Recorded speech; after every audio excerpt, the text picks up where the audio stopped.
going on, everybody? Welcome back to the conversation today. And man, I ain't gonna lie to you.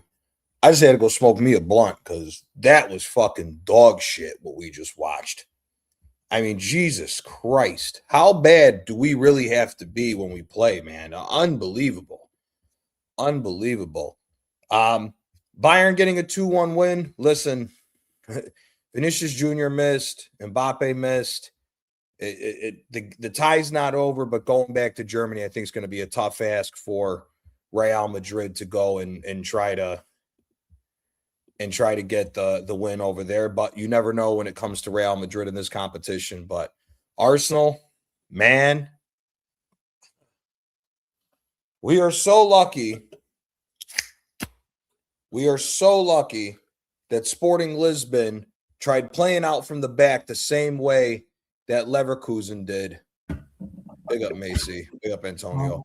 We are so lucky that Sporting Lisbon got stupid and tried playing out from the back and inviting pressure in that first half. Because if they had played the entire game the way that they attacked us in the second half, this is a different story. And I want to give David Raya a shout out because he's the only reason why this was why we won this game. Because yes, good ball from Martinelli. Good first touch and goal from Havertz.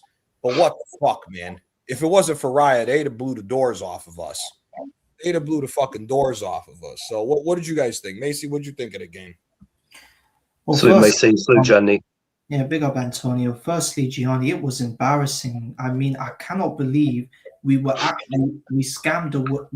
able to scam a win at Lisbon. I mean, I was a bit nervous going into that game, and I really wanted Lisbon to just destroy us and put us out of our misery. But the fact that we survived in Portugal was absolutely insane. I mean, first off, Lisbon were cutting us open, but they just couldn't finish us off because if David Raya didn't start that game and Kepa did, that would have been a whole other story. So big up to David Raya. Yeah. He's our best goalkeeper and our best player today, and he should be getting man of the match today. And big up to Max Dowman yet again. A 16-year-old is showing every single one of our players on how to ball out on the field yet again. This manager still doesn't trust the kid, but when he brought him on, the kid was looking lively. He was like going forward, but the one thing that I don't like about Dowman is his finishing. If he gets into a position and he finishes that would have been a whole story. So if Dowman was in front of the goal and struck that in, that would be a whole different story. But people are going to come out and say, oh, Gianni, Macy, Antonio, what are you guys saying? Are you guys going to celebrate 29's goal? Fuck you. I will never fucking celebrate that German giraffe's goal because I despise that piece of shit. Doesn't matter if he scored, he is not good enough for us. And people want to sit there and say, oh, but what are you guys saying now? You hate 29, but he scored. That doesn't justify the fact that he's been dog shit for the past 2 games. Man City, he was dog shit. Southampton, he was dog shit. And today, he was terrible yet again. But because he scored that goal, it's going to mask how bad his performance was. Every single player in that game, hang your heads in shame, apart from Raya and Dowman. Declan Rice, you were absolutely fucking useless. How can you let a Sporting player run past you and you just stopped? How can you? And it's all because of the fact that this manager continues to play him, and Rice is just his legs are starting to give up because he can't run anymore. Ben White, yet again, another stinky performance from that Logan from that Logan Paul piece of shit. Why is he still starting? And yet again, the guy can't run, the guy can't jump, he can't do anything anymore. Gianni, he's finished. So the moment we sell Ben White, the quicker we start to rebuild our squad. But Calafiori, yet again, that Tarzan-looking piece of shit, getting absolutely cooked up by Sporting Lisbon. This guy needs to go. I'm sick of that Sophia Carson-looking hair, zebra-looking piece of shit. that guy needs to fuck off in the summer too. And also as well, Noni Madueke, you were dog shit as well. Yet again, what did you do? You were running around and then you kept on falling over. And take that fucking headband off. I am sick of that headband. I want to grab that headband and just rip it off from your head and throw it into the bin. I'm sick of it because I'm just so glad we were able to survive in Lisbon. But I can guarantee you we're still not going to win the Champions League, because if somehow we get past Sporting Lisbon, we are not going to beat Barcelona or Bayern Munich. One of these teams, or Atletico, if either one of these teams we come across, they will obliterate us.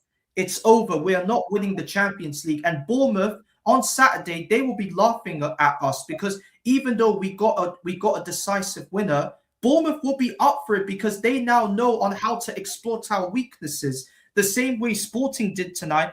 But the problem was Sporting just couldn't finish us off. So if Bournemouth, if they had that killer instinct, they would finish us off. So Gianni, we got away with it today. But against Bournemouth and then the return leg against Sporting, we won't get away like today. No, 100%. Listen, the first half, I was absolutely shocked that Sporting was trying to do that build out from the back bullshit from their own fucking box. And to be fair, we were lucky.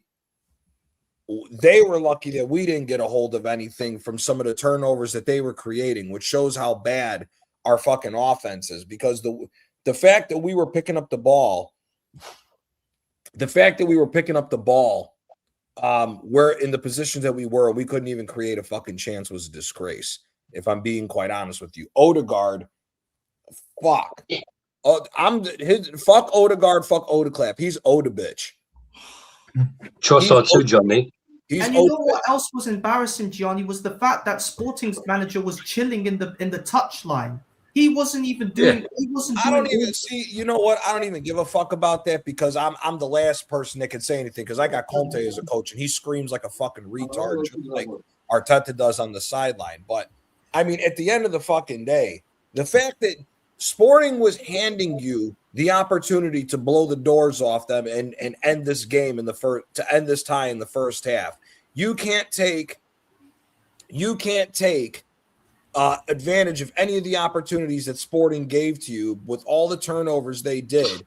And I'll be honest with you, at the same time, but not only that, we need to count our blessings that Sporting was not picking that left back out on the left-hand side when he was running up the pitch. Ben White, I mean, listen, Timber, bro, you need to get. I hope you recover as fast as possible, because, boy, Ben White, you and Hincapié as well. Can you imagine White and Calafiori against Elise, Gnabry, Yamal, Rafinha, whatever? Listen, Calafiori, we already said this. After what happened against the 17-year-old American kid for Bosnia that fucking destroyed his ass, you got fucking this bum. You got these guys that just did it, brother. Lamine Yamal is going to shred the fuck out of Calafiori. Calafiori might need to retire after that matchup. I'm gonna be so serious with you. Should be retiring now, bro. Do you know what I'm saying? Like, get the fuck out of it. Do you know what? Just go back to Italy. Just Atletico, those we beat Atletico in the group stages. Do you know these people just don't get it, do they? Yeah. Now imagine Atletico now with Lookman. Lookman's going to be the one attacking Ben White. Oh. These people don't get that it's in these moments that is the problem. Like the problem that we have, I suppose, with a lot of the stuff that we say in our community is like we kind of have to wait until April to quote unquote proven right as such.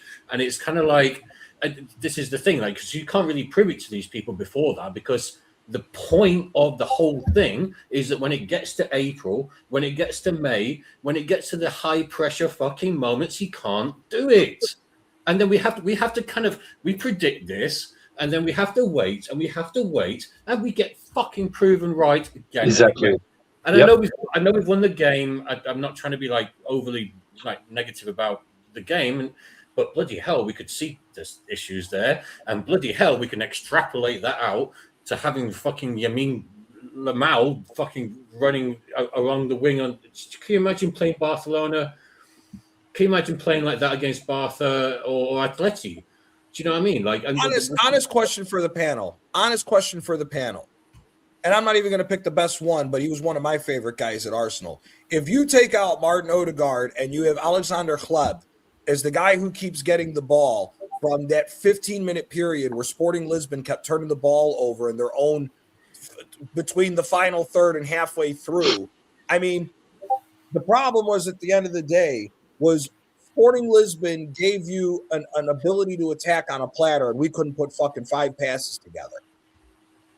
Like, we're that fucking bad going forward. We are so lucky that of all fucking people, Havertz found some space. He did make a nice first touch, and it was a good goal. And I give Havertz his due for fucking putting that in. But the fact that Sporting Lisbon gave you an opportunity to score multiple goals with the turnovers on their side, and we can't create any offense in that short of a field is a fucking problem.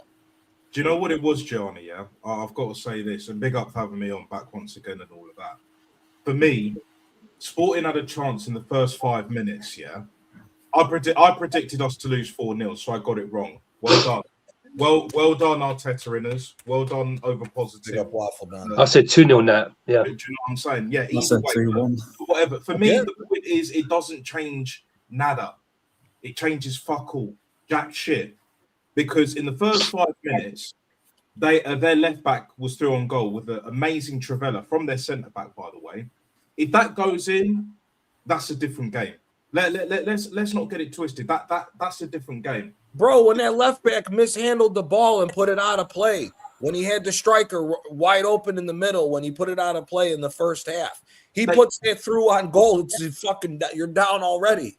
Yeah, they were so wasteful. They were so fucking wasteful. I think there was more so in the second half that the occasion was getting to them a bit, you know, even though they're being at home. I was actually disappointed. I didn't cheer the goal at the end because, let's be honest, we didn't deserve it. Similar to the Leverkusen game in the first leg away from home, we didn't deserve that either. So, like, Sporting, like, they've missed a massive opportunity because they wasted their chances. They were better on the ball than us, but again, that's not saying much. Like, we scammed it. Scammer rim job. Do you know what I'm saying? We done a scammer rim job. That's exactly what we done tonight. Also, net as well. Second leg, Suarez is suspended. Arsenal style now.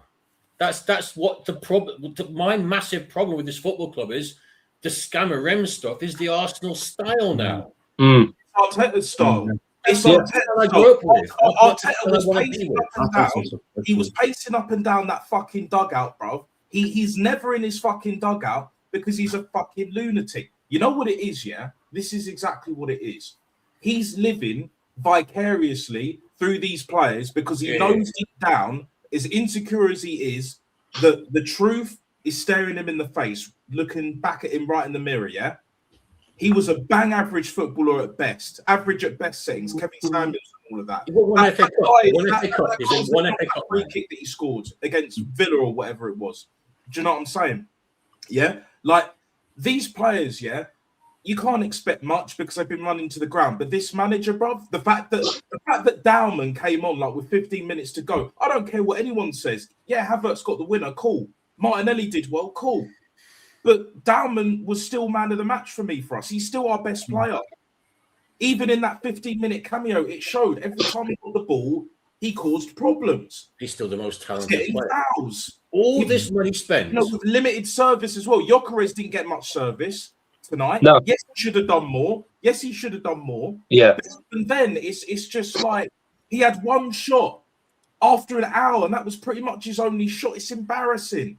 The reason why we only won 1-0 and why they didn't win 4-0 as I expected is because they weren't clinical. When you're not clinical, doesn't matter if you play better football and all of that shit, yeah, you can get punished, even by us, as shit as we are. And we got a win tonight. I didn't expect us to get a win from now to the rest of the season, but look, it might be our only win. You never, ever know. You never know with this football club. And we've had previous with Sporting at our own gap in Europe getting knocked out. So the tie is far from over. Like, I'm not convinced. You know, no Nkapie, no Timber. Yeah. You know, like Calafugasi and fucking Ben Shite, yeah? at right back. That's our biggest concern, along with fucking Zubimendi. Super Mendy, more like super shite. Do you know what I'm saying? What the Zebra fuck? Mendy. Yeah, Zebra Mendy. What the fuck? What the fuck was he doing? Guns said it. He's been watching La Liga for a while now. Like, yeah, he said he ain't what you think he is. Even the clip I saw of him before we signed him, I saw him in the Euros final. He weren't all that. He was just doing keep ball, and he was in a much better team, playing better football. So he looked good. Of course, he looks good. You know, I don't care how good he is as a player. In this system, in this team, he gets exposed. Declan Rice, too much running tonight. Madueke, that headband is way too tight. That Enla Basura in the fucking... It's too bloody tight. Do you know what I'm saying? Trossard, hot and cold, yet again. Not doing enough. Sometimes maybe good, sometimes maybe shit. Do you know what I'm saying? Gattuso and all of that. Like, the problems are staring us in the face, yet the usual suspects are going to gloss over what happened against Southampton and against Man City. And that's the biggest thing. Because if we get a draw against Bournemouth, which is very likely still, yeah, we'll hear the same old fucking shit again. Back once again for the Renegade Master Rule. I'm tired of it, bro. I'm tired of it. I got a headache from watching that fucking game tonight. I got a fucking headache. Bro, Yeah. I had to go smoke 2 backwoods to fucking get through that damn shit. That was fucking terrible, bro. That was fucking terrible. We're lucky that the chances from Arajo and from Katamo, they weren't Yamal. They weren't Rafinha, they weren't Elise, or they weren't Gnabry, because those goals would have went in. And if it wasn't for Raya, we would have been slaughtered. Now, I know there are people saying right now to us, or thinking about us, oh, but why aren't you guys happy? The thing is, yeah, if you're playing consistently well and you have a kind of a bad day at the office and you scam a win, I don't mind that. You know what I mean? But the thing is, we're doing it constantly. That's the problem. Because tonight, Sporting Lisbon, let's just face fact, yeah, they played well, but I don't think they're that great. They're not a Bayern Munich, they're not a Barcelona, they're not a Real Madrid. You know, Real Madrid lost. But you get the general idea, don't you? That's the whole point. You know what I mean? We're doing this constantly, scamming, flipping, wins. Yeah. Instead of like playing consistently well. That's the issue that these fans don't get. Yeah, Javi hits the nail on the head. For me, I'm 100% agree. Whoever wins on the other side of the bracket is going to end up winning it. No, I disagree. I don't know. Because Barcelona, we'll see tomorrow how they line up. Because I'm going to tell you this right now. Brother, Calafiori, boy, oh, Sweet Prince. Not me on that, sweet. I'm sick of that. The fuck is he a sweet prince of? The fuck is he a sweet prince of, other than he's one of the top guys that's gulping and burping Arteta and on his fucking knees all the damn time. He sucks. He fucking sucks. Yeah, man's not. Yeah, but you know who was responsible for calling him the Sweet Prince, Gianni? It was that piece of motherfucking shit, James. Ooh. James from AFTV. That guy. Well, not me. Not this guy. Not this guy. I hope not, James. The other James. I know the one with the glasses. No more. He's not on AFTV no more. But yeah, I know that. He was the one that I know called what you mean. Calafiori the Sweet Prince. I'm Zesty, man. Oh, bloody. I'm just sick of these people calling our Wait, footballers. is that little half a fag with glasses? Yeah. He used to be on AFTV, but apparently he's now doing his own show as well. I know who that is. Yeah, he was the one that called Calafiori the Sweet Prince. So I'm holding him accountable. How can you call another man a Sweet Prince? Sweet Prince? I don't know. It's weird. Johnny's so cute. I'm sick of I'm happy we beat Sporting, but that doesn't justify the fact that we were terrible today. Kai Havertz from that goal, I didn't even celebrate him because I despise that guy. I will never cheer on somebody that has not performed well and just scored one good goal. That's not good enough. So Kai Havertz needs to fuck off out of my football club. I'm done with these Chelsea rejects. Every single reject we have got from Chelsea has been absolutely disgusting. They have been absolutely nicking a living at this football club. So the day that this giraffe gets out of our football club, the better. Because I'm telling you, even if we do get past Sporting Lisbon, we're not gonna Barcelona, Atletico, one of them will absolutely annihilate us. And hopefully, when they do, this manager needs to fuck off, because yet again this manager is still here. Like, Macy, I said this already, right? yeah. If we're not going to win the Champions League unless like we do it by some miracle, right? I said like that's the only shot that we have is Premier League only if we don't screw it up. And I said this already. I wouldn't be surprised if we win the Premier League, which I'll be happy, and all of us will be happy. They'll keep him on because he's got one more year anyway. But don't be surprised.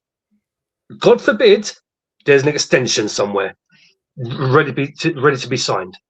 Oh, he's getting an extension. Once we win the Premier League, he's getting an extension. The only way he doesn't get an extension if we don't win anything. He's getting an extension. Don't worry about that. That's happening. The question is how long is he actually going to be here? Because I don't think he sees out a full contract extension. If I'm being honest with you, He'll be gone by the end of the year. Like, even if he gets that extension, because we are going to drop down that table because these players are spent, bro. There's only so many injections you can give the likes of Declan Rice, Saka, even though he's been piss poor, Gabriel, Saliba, Timber, now Nkapie. Do you know what I'm saying? Like, it's an absolute farce. Like Trossard, even though he weren't great tonight, No, he wasn't. Do you know what I'm saying? Like, I said this before, I'll say it again, right? If you think, let's say for argument's sake, we win the league this season, you really think that next season we're not going to end up worse than what Liverpool have been this season? And Liverpool haven't been run into the ground. Do you know what I'm saying? For all of Arne Slot's faults, he don't run players into the ground like this manager does. Nowhere near, yeah?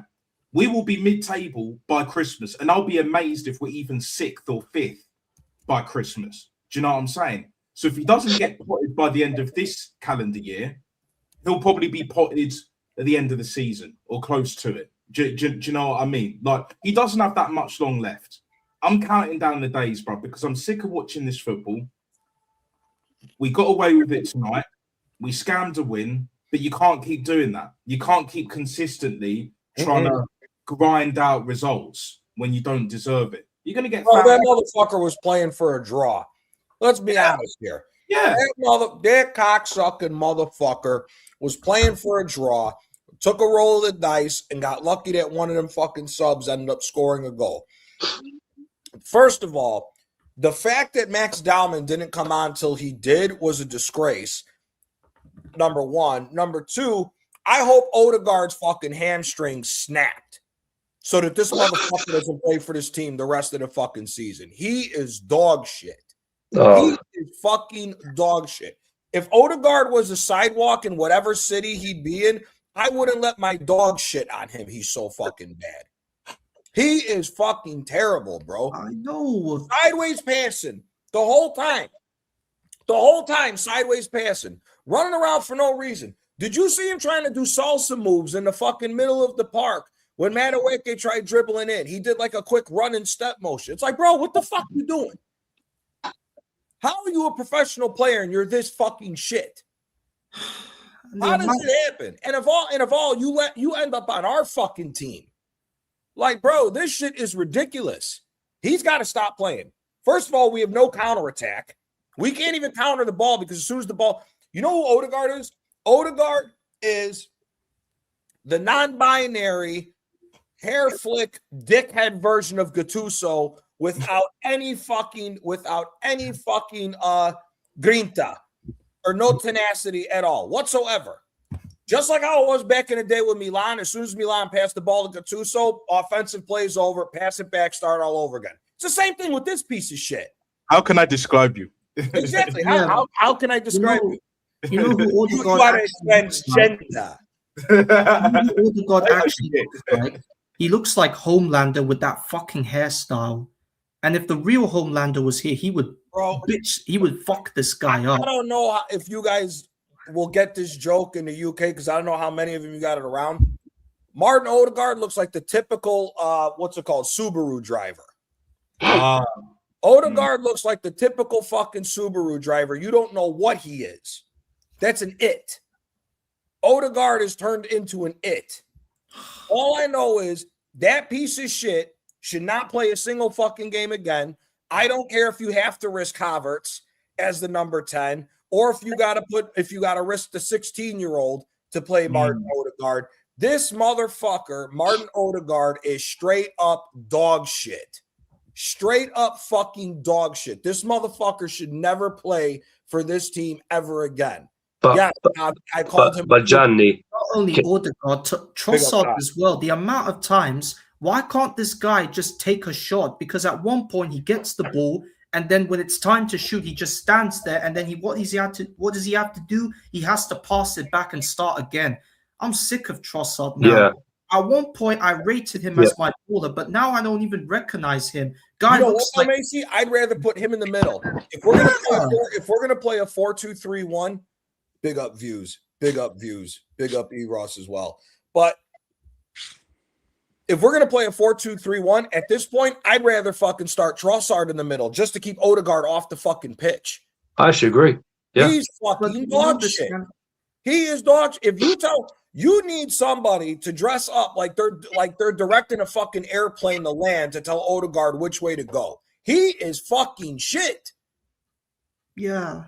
How do you stop the ball every time you go forward and then you immediately go sideways to stop the play? This game against Sporting Lisbon just showed no team needs to play a low block because we allow them to get back in defensive position. Yeah. That's the problem with us, yeah. Diamande and Ignacio had the easiest game of their life until that one cross came in. Yeah.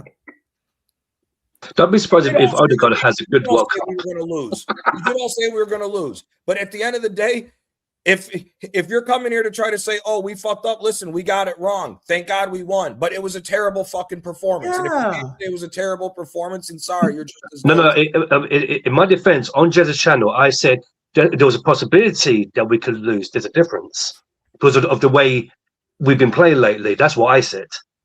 Yeah. Kyle, what'd you make of that shit show? Big up Gianni.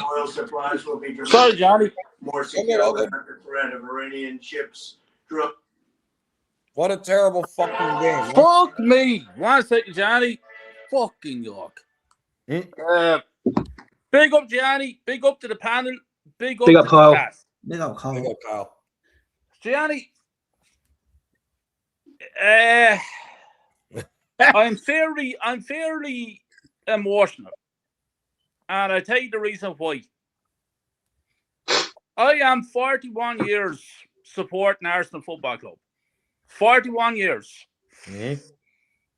And it's getting to a stage, Gianni, where I don't even want to look at us play football anymore. Mm. And I thought that would never come.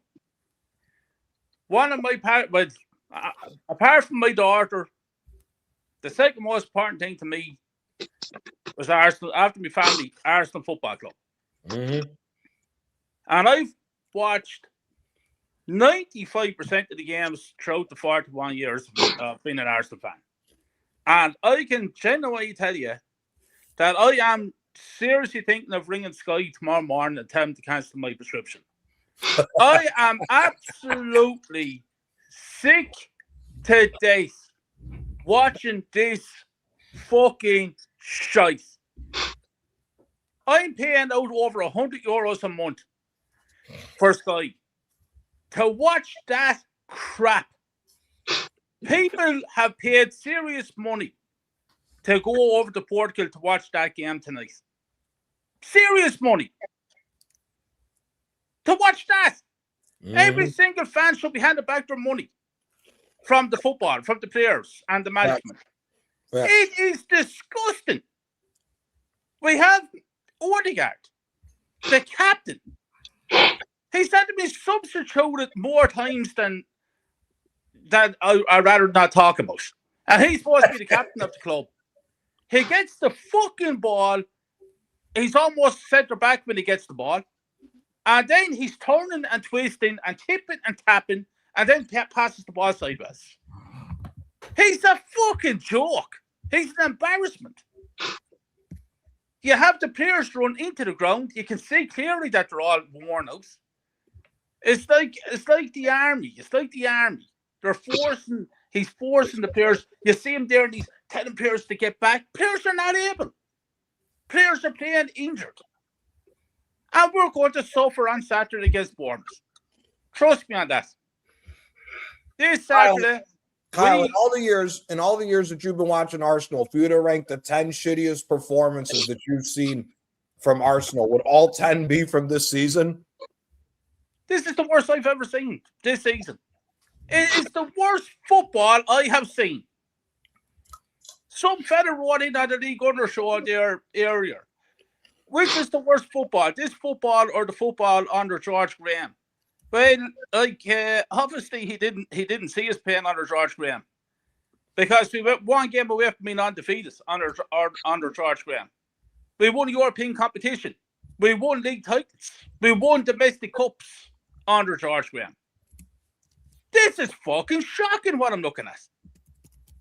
And if anybody on this panel or if anybody in the chat think for 1 minute that we're going to win the Champions League, you're only fooling yourself. Big up, You're only fooling yourself.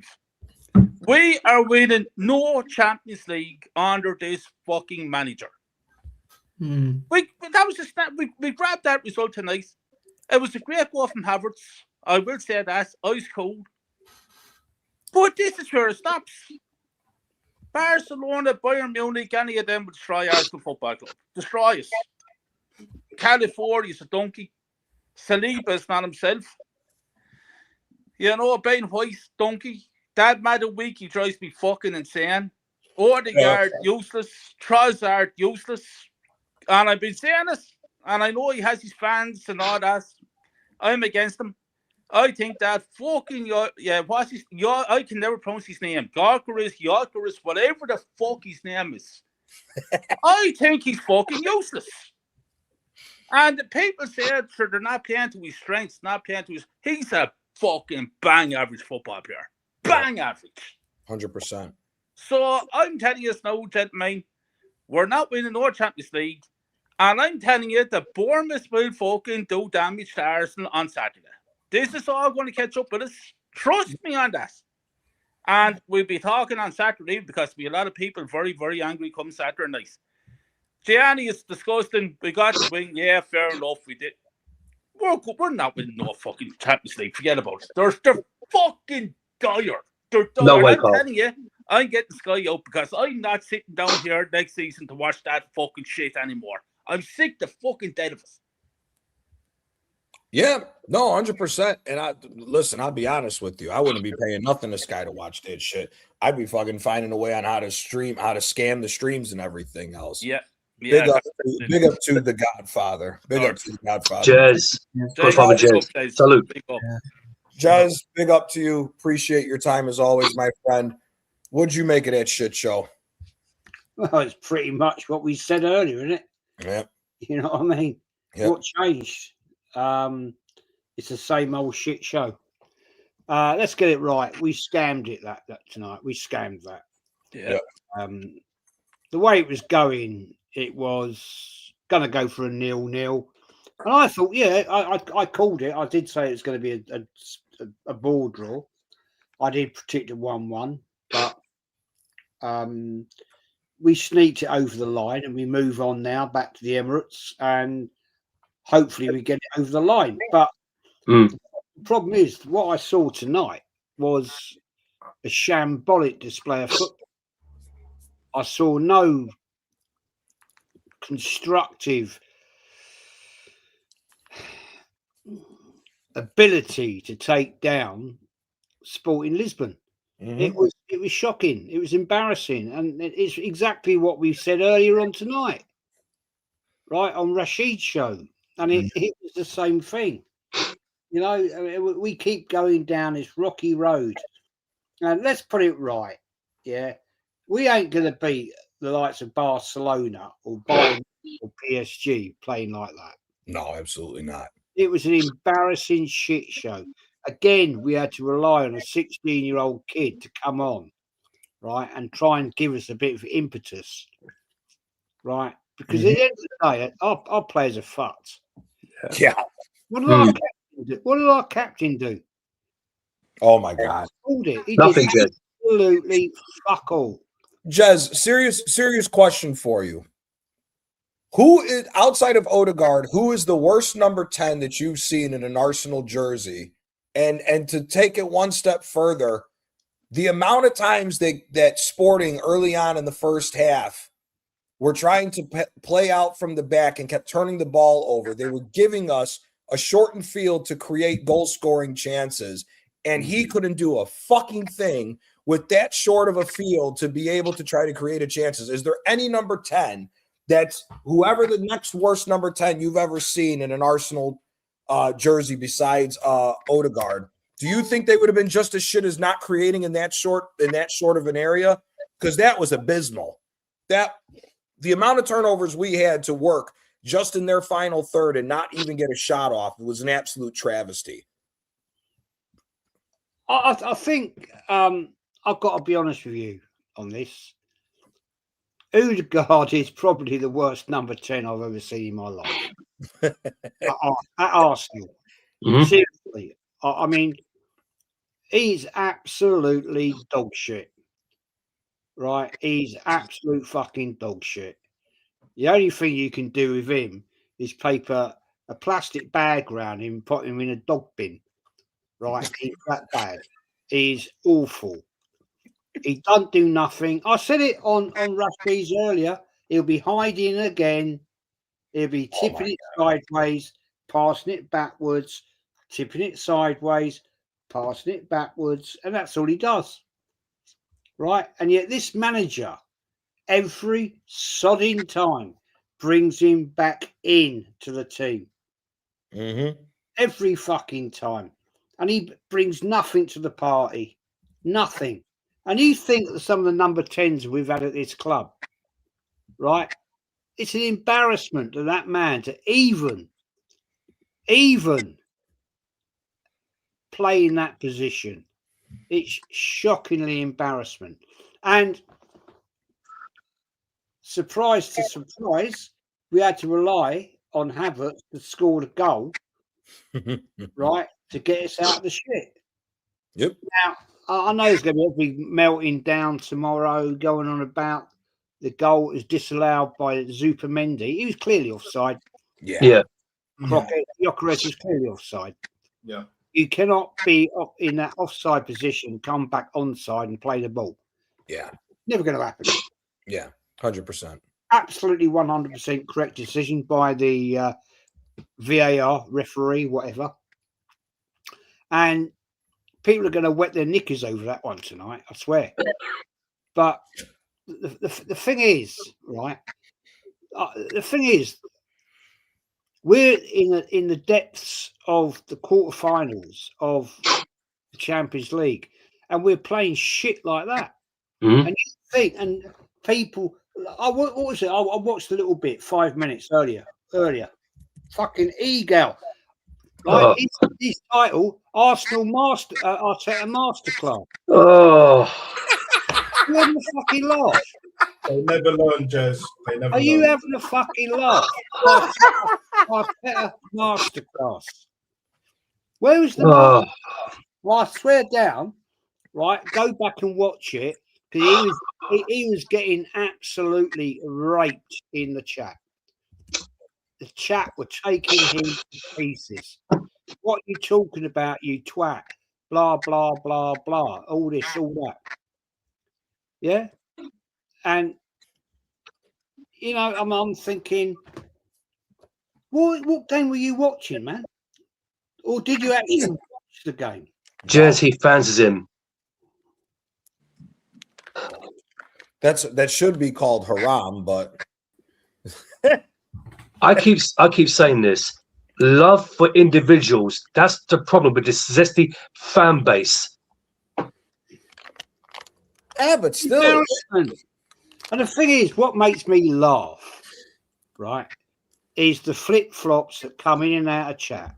Right, there's one in here right now. I ain't going to mention his name. 1 minute he's calling out people for calling out Arteta, and then he's calling out a YouTuber that I've just mentioned. But why do you expect why do you expect he's going to call out Arteta the way we play?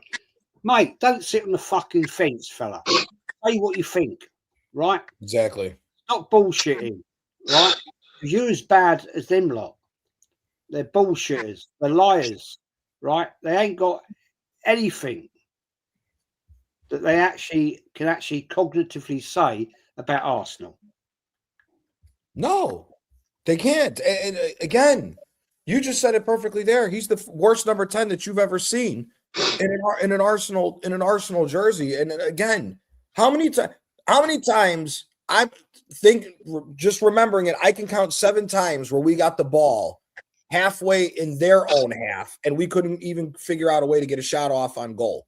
With that shorter field, with them wide open, with them trying to play that stupid little build up from the back crap that we saw from Sporting Lisbon. We should have, if we had a real number 10, we should have been up 2-3-0 at halftime with the amount of turnovers that Sporting Lisbon gave up in their own half. How we get the ball and immediately go sideways and let them reshape and get back into their defensive shape is an absolute fucking disgrace.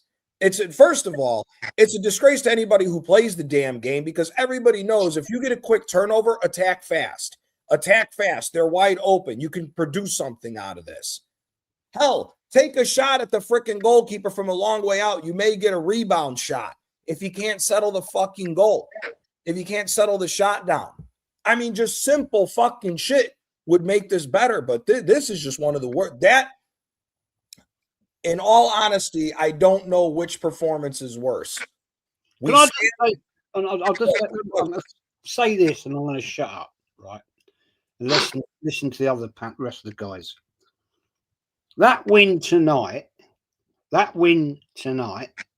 right, is going to be the get Arteta out of jail for losing in the League Cup, losing against Southampton. That's his get out of jail card now, because they're all going to say, "Oh, it don't matter. It don't matter because the League Cup. Oh, that's that right?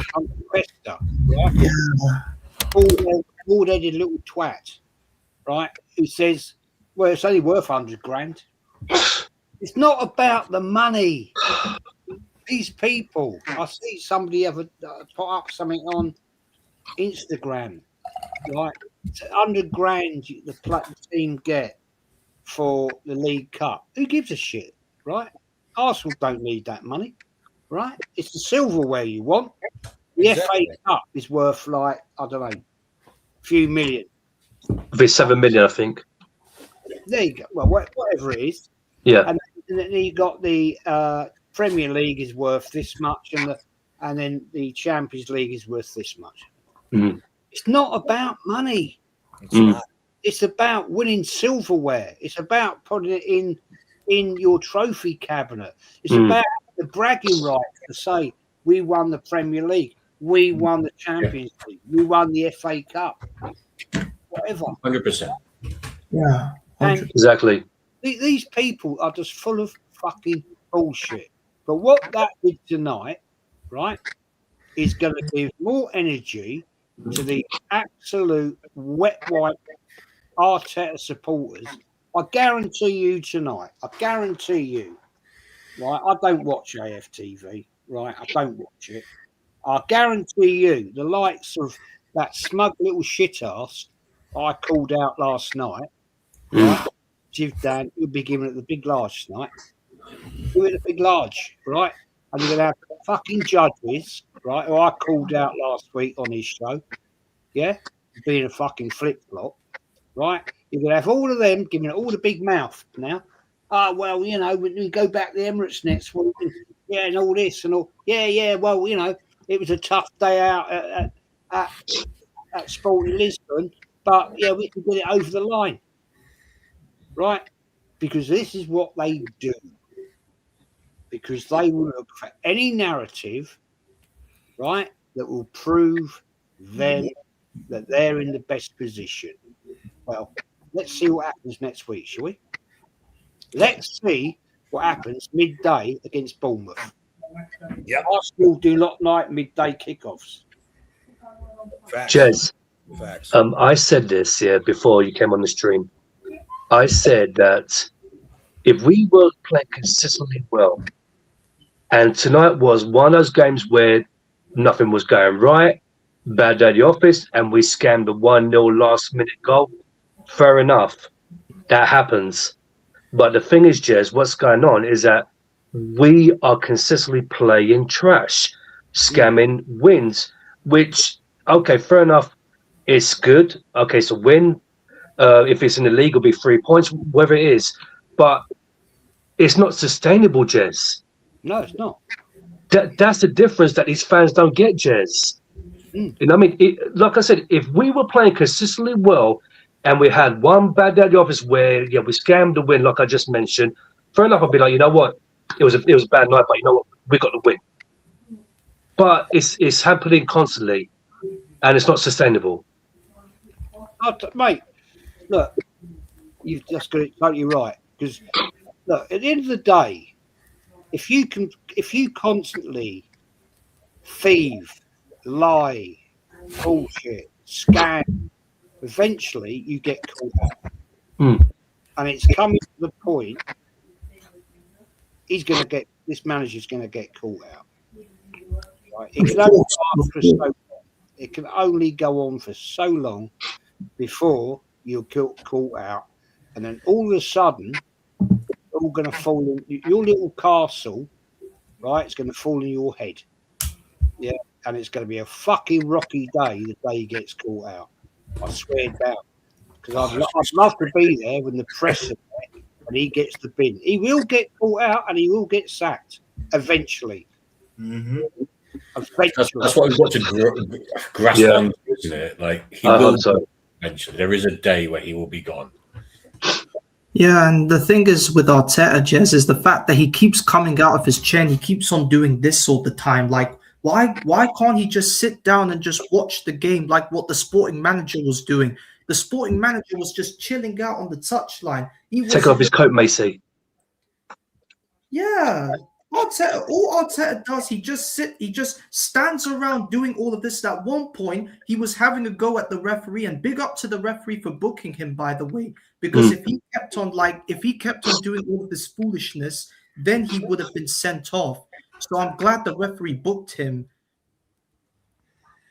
Hey, so you want to laugh? A certain someone on AFTV already called this the perfect night. Oh. And somebody else said, and an expert. I'm not saying names. You can guess. I don't care. You can guess who it is. But one person said perfect night. The next person said Arteta is owed an apology. For what? Never. For what? I'm not going to forgive this manager. They are predictable as this manager. The usual suspects are as predictable as this manager. Did you not learn from last season, yeah? We got to the semi-finals after being dog shit. What happened in the first few minutes? Ousmane Dembele shushing us in the shower curtain tifo, not even a tifo end. You know what I'm saying? That fucking abomination, right? And then we did fuck all in that game. The second leg we played better, but it was too late by then. You really, let's say we get through to Sporting, right? Do you really think we're going to beat Barca or Atleti? No. Not even close. We're going to struggle, Jez, like you were saying earlier. We will struggle against Bournemouth because every time we play an early kickoff, whether it's home or away, home in this case, we always struggle. After that, we've got Man City. In between that, we've got Sporting at home.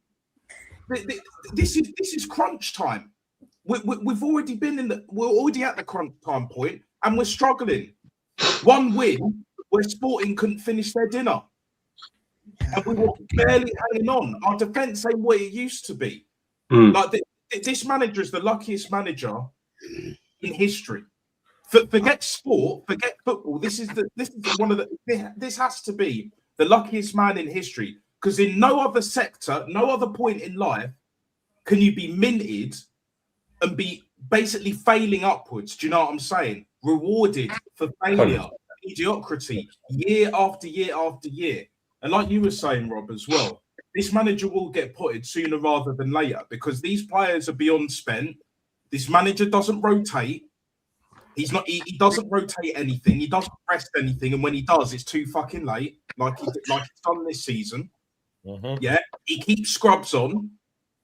Do you know what I'm saying? Like it's going to be round and round and round again, and we're going to see the same old bullshit. Like we're nowhere. We're going to be nowhere near the Premier League next season, regardless of what happens. This manager, without this question for the panel, Diego Simeone, maybe a Don Carlo, maybe. A Hansi Flick, Lewis and PK, maybe, but with Arteta, go ahead. No, I was going to ask you guys a question. Do you think that these players are fed up with him or not? Well, it's because the fact what do you think they're going through? What do you think they're thinking? Like the fact, like some of the players are fed up, like Dowman, for example. Like, why didn't he come on very quickly? This manager brought him on the 74th minute.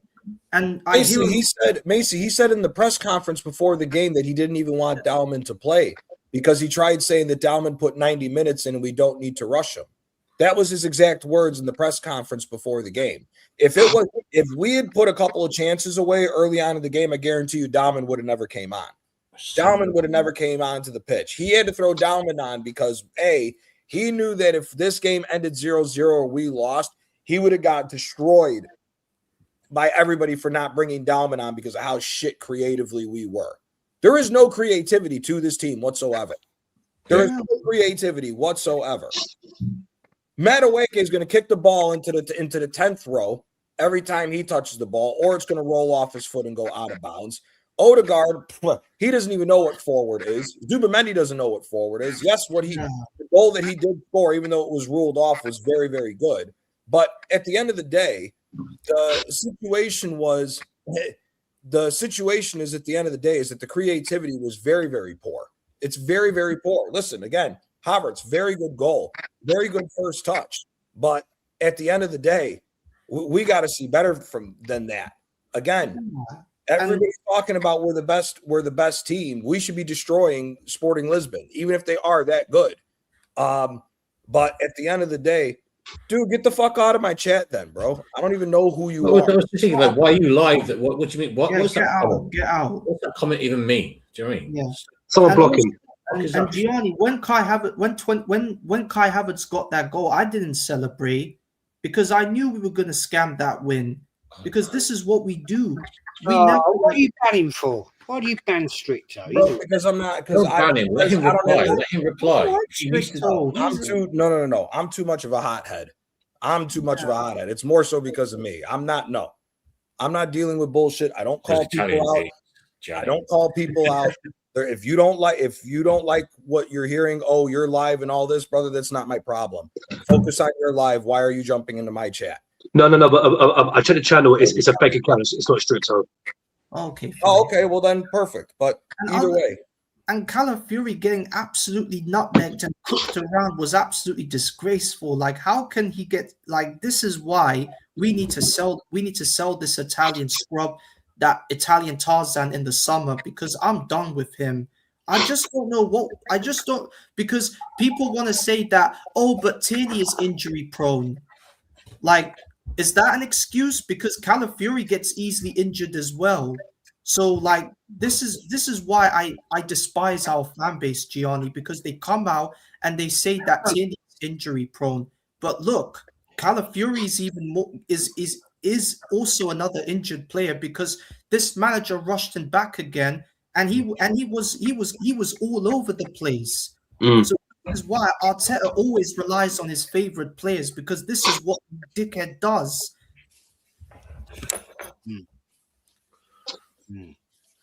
Yeah, of course. Yeah, it's unfortunate.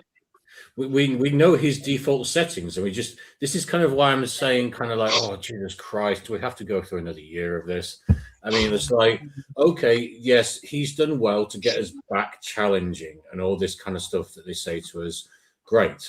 But you actually do need to go better than that as well as Arsenal manager, especially when you're getting paid £15 million a year. It's very bizarre that this is a controversial opinion. Like the fact that like the guy that's paid £15 million a year for Arsenal Football Club should be winning things is apparently a controversial opinion.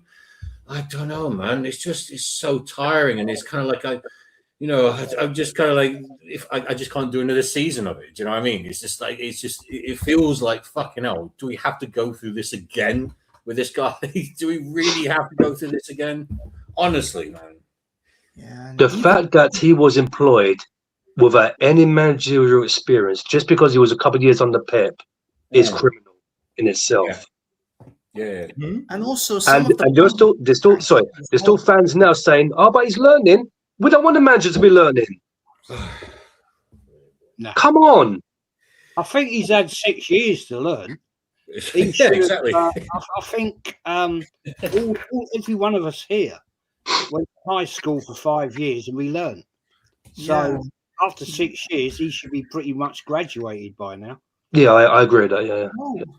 You know, And also, some of the pundits were chatting bullshit as well. Alan Shearer Alan Shearer said that Arsenal were playing the best second half of all like ever. What? Shearer, yeah, he said that Arsenal were playing very well in the second half. Oh my word! It was a I waste. was happy because over here in the States, it's Stuart Robson who we had on there, and Stuart Robson was absolutely saying it how it is. He was talking shit to both sides. He goes, Arsenal's been terrible. He goes, Odegaard hasn't been able. He goes, every single time Odegaard touches the ball, the creativity stopped. You see, Stuart Robson calls it for how it is. That I like listening to him. I was glad he was the one that had that he was the one doing it for us over here in the States, because if I had to listen to him and he was saying that shit, I'm turning the fucking thing off and watching.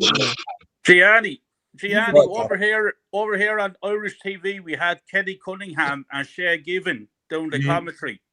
And Kenny Cunningham went through Odegaard like a shortcut. He said he's absolutely terrible, that he plays too high up the feet, gets the ball sideways. He wants 200 touches on the ball in every game. He said that Arsenal Football Club better off 100 miles away from him. So fair play to Kenny Cunningham. But I don't know if any of you heard or saw Ray Parler yesterday on TalkSport, or it was the day before.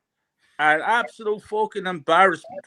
He said that Arteta should be given a new contract, should stay at Arsenal, because who else out there will do a better job than Arteta? Ray Parler said that yesterday on fucking radio. Yeah, Who absolutely. can do a better job? But we can list 100 managers in 1 minute. Yeah. According to Ray Parler, there's not one manager of world football at the moment that would do a better job than what Arteta's doing. Bizarre, isn't it? Yeah, and also Kyle. Situation. Kyle, this is the same Ray Parler that a few years ago in the pandemic season, when we were doing a protest on the Funkies, Ray Parler came out and said, "Oh, but Stan apologized to all the fans." We didn't even hear one apology from Stan Kroenke, you absolute melt. So why are you coming out of your little TV show and saying, "Oh, but Stan apologized. He apologized like somewhere." Well, if he was gonna apologize, why can't he come to the Emirates and apologize? I'm done with these pundits, Carl. They're like pundits that I rate are the ones like Ori, Vieira, Bergkamp, Lundberg. They're the ones that are the real Petit's pretty good, like Wright, Parler, and Keown. They have absolutely their legacy. They have absolutely made themselves look like fools. What does he have on these guys, though? This is my honest question. What does this guy really have on these guys for them to call this shit? What money, clicks, and views, brother? Listen, then you got to be a bitch to begin with. You as a person, you as a human being, then are a bitch-made person, in my opinion, because for you to be a professional football player and you see this shit and you call, this is the best in the world, blah, blah, blah. Brother, I'm sorry. You're a bitch. Call it for what it is, or just don't call it then. Just stay quiet. You can do stuff if you, I'm sorry. That for me, that's absolutely ridiculous. There's nothing about what we've watched for a year and a half that is wowing anybody. This is dog shit football. This is dog shit football. If you go back to the 80s when the pitches were trash, when there was mud in the fucking field, when the ball was heavier, and guys were able to clip you hip high, they saw kicked each other. Better football than this fucking nonsense. These guys have the best training in the world. These guys are a different level when it comes to fucking being athletes nowadays and everything else. The football is actual fucking shit. They have it the best that they could ever have had it, and it's worse. Yeah. It's ridiculous. Yeah. It's worse than what we grew up on. I'm 42 in fucking 1st of June, and it's like the football is now worse than what I grew up on in the sort of mid to late 90s and early noughties. But yeah, there's so much more involved in it. There's so much more sort of, whether it's energy or whatever you want to, money or describe it as, there's so much more effort going in to mold it, and it's worse. Unfortunately, it is. We're living in an era where everything's soft now. Yeah. It's all about participation, yeah. And I don't want to go too far in case I'll be labelled a misogynist or whatever. But back then, you had real men on the pitch. I can understand if a player came out maybe 10 years' time saying that kind of crap that Ray Parlour said. But Ray Parlour played in an era where there were legends, real men on the pitch. Mm-hmm. He played with legends. He played against legends. He played in an era where there was legends all over Europe, by the way. And for him to come out and say this, oh, by the way, cheers, guys. He's an absolute muppet. I'm sorry. Yeah. Absolutely. And also as well, guys, did you see Southampton? They absolutely slapped up Wrexham today. 5-1. That was insane. Like the same Southampton that knocked us out of the FA Cup, they absolutely obliterated Wrexham today. I should have watched that game instead of that boring Arsenal game. Yeah. No, listen, it's absolutely ridiculous. It's absolutely ridiculous. That football is absolutely terrible. Absolutely terrible. What we're watching. Listen, if he ends up winning us the league, congratulations, you won the league. But I'll be honest with you, man. Just from the style of play that I'm watching, he's not going to win anything more than the league. I don't foresee him winning any trophies next year because, to what Nat's point was, the amount of injured players that we're going to have to try to run back next year with a World Cup in between. Man, just leave. If you win the league, congratulations. I'll say congrats. Thank you for getting us finally over the line. It took you long enough with $1 billion spent, but geez, the football. I would respect him if he actually said, you know what, I've won a league. I don't think I could go any further. Something here's been built. Let somebody else come in and continue whatever. I would respect him for that at least a bit. Yeah, well, the problem is, Antonio, is like we know he's not going to do that. Oh no, there's going to be an extension that. Oh yeah. The thing is with like Arteta is like he's way more stubborn than even Arsene Wenger was, and he's on Arsene Wenger money basically with less accolades. Like for me, the whole winning the league and all of that. The fact that we've been playing so shit. We've got the usual suspects and the rest of them fucking lads talking shite week in, week out, day in, day out. Even if we win the league, it's going to be very bittersweet. I won't be celebrating it like I would have been.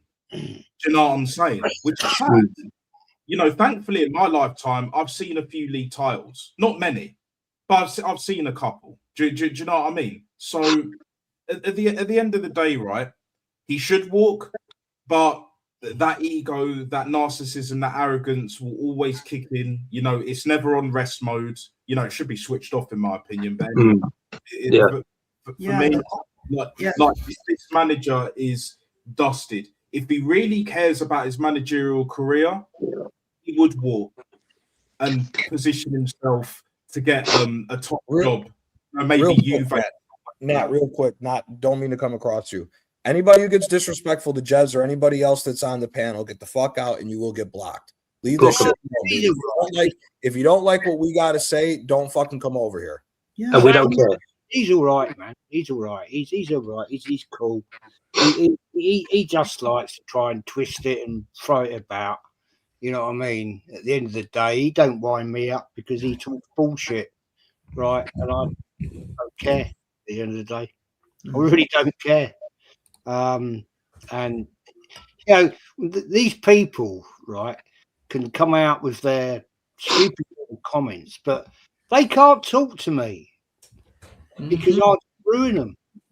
I'll just put them to bed with, you know, I'll ask them simple questions and they'll go, well, I don't know. Now, apparently, like last night, funnily enough, that Positive Dan, you know, wanted to call me out. He said, he sits there like a big bruiser, right? Like Kenny Penn. Yeah, he's that style. Like he likes to give it all the big fucking large, man. Right? He said, "Oh, I know everything, Jez, because you always get it wrong." Okay, I do. I'm not going to admit I don't. Right? I get things wrong. Of course I do. I'm not a fucking encyclopedia. Right? And he thinks that's a big medal for me. I've got Jez wrong. Oh yeah. Now, what he didn't realise last night, right? He's that fucking thick, right? I was trolling him. I was calling him out, and he never sussed it, right? Because he was going on about, you know, quizzes and all this and all that and everything, and you know, and he called me out for a quiz, and I went, yeah, okay. I ain't going to do a quiz with him because I called him a bullshitter because he bottled it against the quiz I did at Christmas. He sent in a substitute, and that guy, fair enough to James, he's a nice fella, good guy, right? Okay. So until Dan, Positive Dan, you turn up and face a quiz that I do with the real ones, the real fucking Arsenal, you can shut the fuck up. Right? Because at the end of the day, you don't know fuck all. And like you try to catch me out every single time, and I don't give a shit. I really don't give a shit. Right? But I caught you last night, hook, line, and fucking sinker.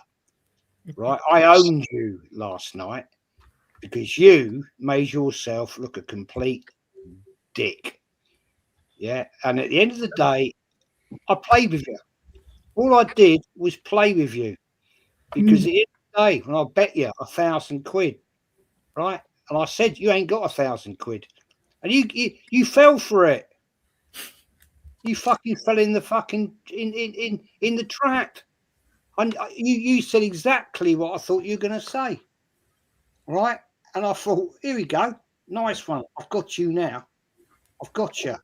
Right? And he didn't even fucking, he's that thick. He didn't even realise what I'd done. I had to explain to him backstage what I'd done to him. Right? And he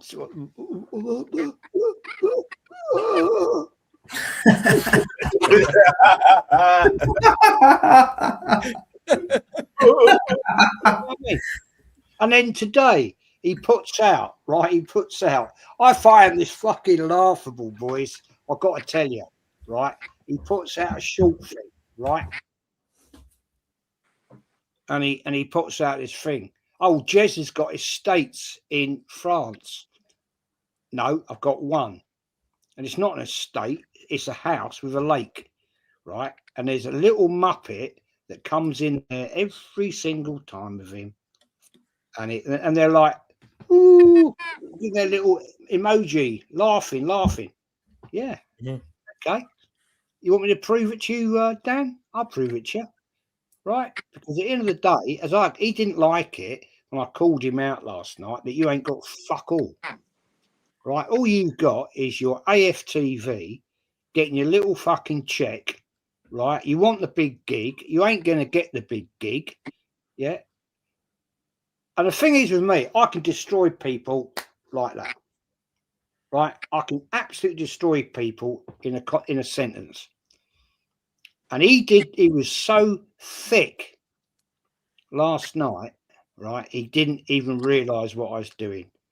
And he fell down a rabbit hole that's probably about 200 feet fucking deep now. And he's probably trying to climb himself out because don't play games with me, mate, because I'll fucking ruin you all day long. And that one now, right? Positive Dan, I'm on you.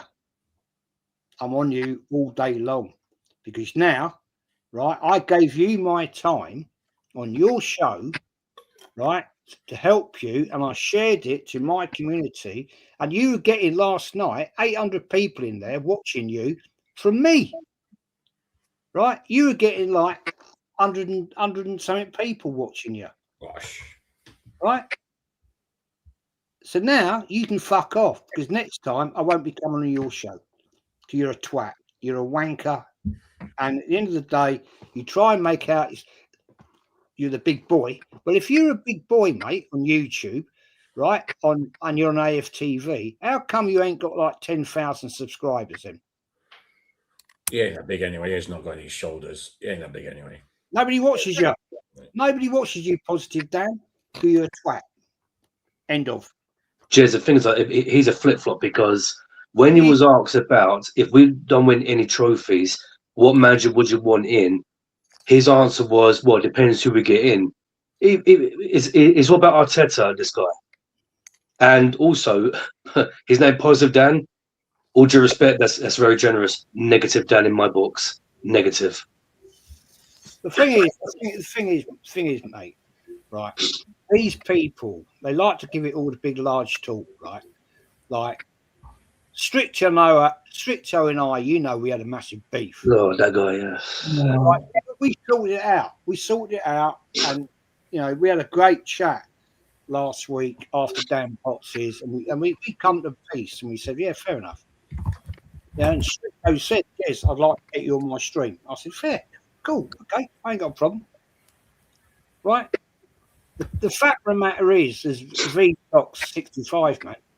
Jez, stop getting into drama. Just stay away from it, like Kenny. Yeah, you're right, mate. I ain't gonna do this no more. Right? Because I've had enough of it. I'm going to stick to shows like this, where I can actually just talk to intelligent, proper Arsenal fans. Right? I don't know this bullshit anymore. I don't need this. I don't need the crap. And the fact is, I don't agree with Stricto, but if he invites me over, I'll go and have a show with him. Of course. End of. That's where I'm going to go now. Right. I've just, you know, I made a decision a month ago to go another route from another YouTuber, and that's my link now. That's it. Mm. Of course. Yep. Cheers, man. To be honest with you guys, after this game, with what we just saw with Sporting, right? And like I said, Sporting was handing the game to us on a platter in the first 20, 25 minutes. We got a big game coming up this weekend against Bournemouth because at the end of the day, Bournemouth starts this next 4-game run that we have where we're playing nothing but teams fighting for Europe. And I don't think Bournemouth will be Bournemouth will be as kind to us as Sporting was today. We'll just open this up for the panel for everybody to talk. But how concerned are you guys with this Bournemouth game coming up this weekend? Because I'll be very honest with you, I'm worried. Because, again, I don't want him to be rushed back because, again, it's about the marathon, not the actual sprint. But we got so lucky that Sporting Lisbon didn't know how to take advantage of how shit Ben White was. Mm-hmm. That left-hand side for them was wide open the entire game. the entire game, and we were lucky that fullback did not play up to the levels he did. I mean, again, the over the top ball where he mishandled it and kicked it right out of bounds, the striker was right there. All he had to do was put a touch, put it across, and bang, it would have been 1-0. Now, maybe Raya would have saved it because Raya had another great game as far as making some good saves to keep them out, and he was the man of the match for us. But how worried are you guys for this Bournemouth game? Anybody can go. Anybody can go. I reckon it's going to be a very hard game. Mm-hmm. And I reckon the next few games, which will be Bournemouth, we've got Sporting after that, Man City, and then Newcastle. Those few games, I think, is going to tell us a lot about where we're going to be heading in regards to our our Premier League chances to win the title. Mm-hmm. So Bournemouth is not going to be an easy game. So we have to get out there, get the 3 points, and you know what? I might be hypocritical by saying this, but just even if it's just scam a 1-0, seriously, just get out there, get the 3 points, get through this month of April. So yeah, the next few games is going to be very important, gentlemen, and it's going to determine where we will be compared to Man City in regards to our Premier League total chance. I wouldn't say it's hypocritical, Antonio, because like what we've been saying is like, if we were winning all of our games that we should have been, even if we were scamming it or grinding them out, I'd be cool with it. If Arteta was consistently just grinding out wins when we weren't playing well, and we continued to just grind out wins, yeah, we were shit today, but we got the win. That's what matters. And I was saying this like about a month or two ago, innit? I don't care how we play. I just care about getting the results. But he ain't been getting the results the last couple of games. Mm-hmm. And that's the problem. That's why you have all the flip-flops. That's why you have the usual suspects talking shite, trying to talk the hardest, but then when you really look at it, they ain't got no bollocks. They ain't got no heart. Do you know what I'm saying? They ain't got no brain cells. That's for damn sure. Do you know what I'm saying? Because it's like they can't see the bigger picture. It's always the next game. And they move like Gel. Do you know what I'm saying? And if you move like Gel, you move like Gel. Live your life. I don't give a shit personally. But if you're going to call us out and call us hypocrites, this, that, and the third, when it's not the case and we're not that, when you're trying to call an apple an orange, yeah, like, nah, we're going to call you out on your bullshit. We're going to say it how it is. And that's what we're doing with this manager. We're doing it with these players as well. And even though these players have been run into the ground, I'll still criticise them. Like you were saying, Rob, they've been getting paid way too much money. This is the highest salaries that we've ever seen. But they got the best sports scientists, the best nutritionists, the best coaches. Yeah. Like they have the best facilities and all of that. So even if they are a bit tired or whatever, when I was playing football and rugby, I was training like 3-4 times a week. I played 2 games on a Saturday and Sunday at times. I was fucking knackered. Yeah, I was a lot younger, more match fit, I'll leave it at that. But I just got on with it. And I weren't getting shit. I was just a kid. But everyone else, like, they want to... The thing that grinds my gears is, like, why the fuck are you feeling sorry for millionaires, bro? Why the fuck are you feeling sorry for millionaires, bro? Do you know what I'm saying, yeah? Like, if it was NHS workers, if it was ambulance workers, if it was the 9-to-5ers, if it was anyone in the trades, do you know what I'm saying? Construction and all of that, etc., I'd hear it, innit? But these are entertainers, bruv. Why are you feeling sorry for entertainers like that?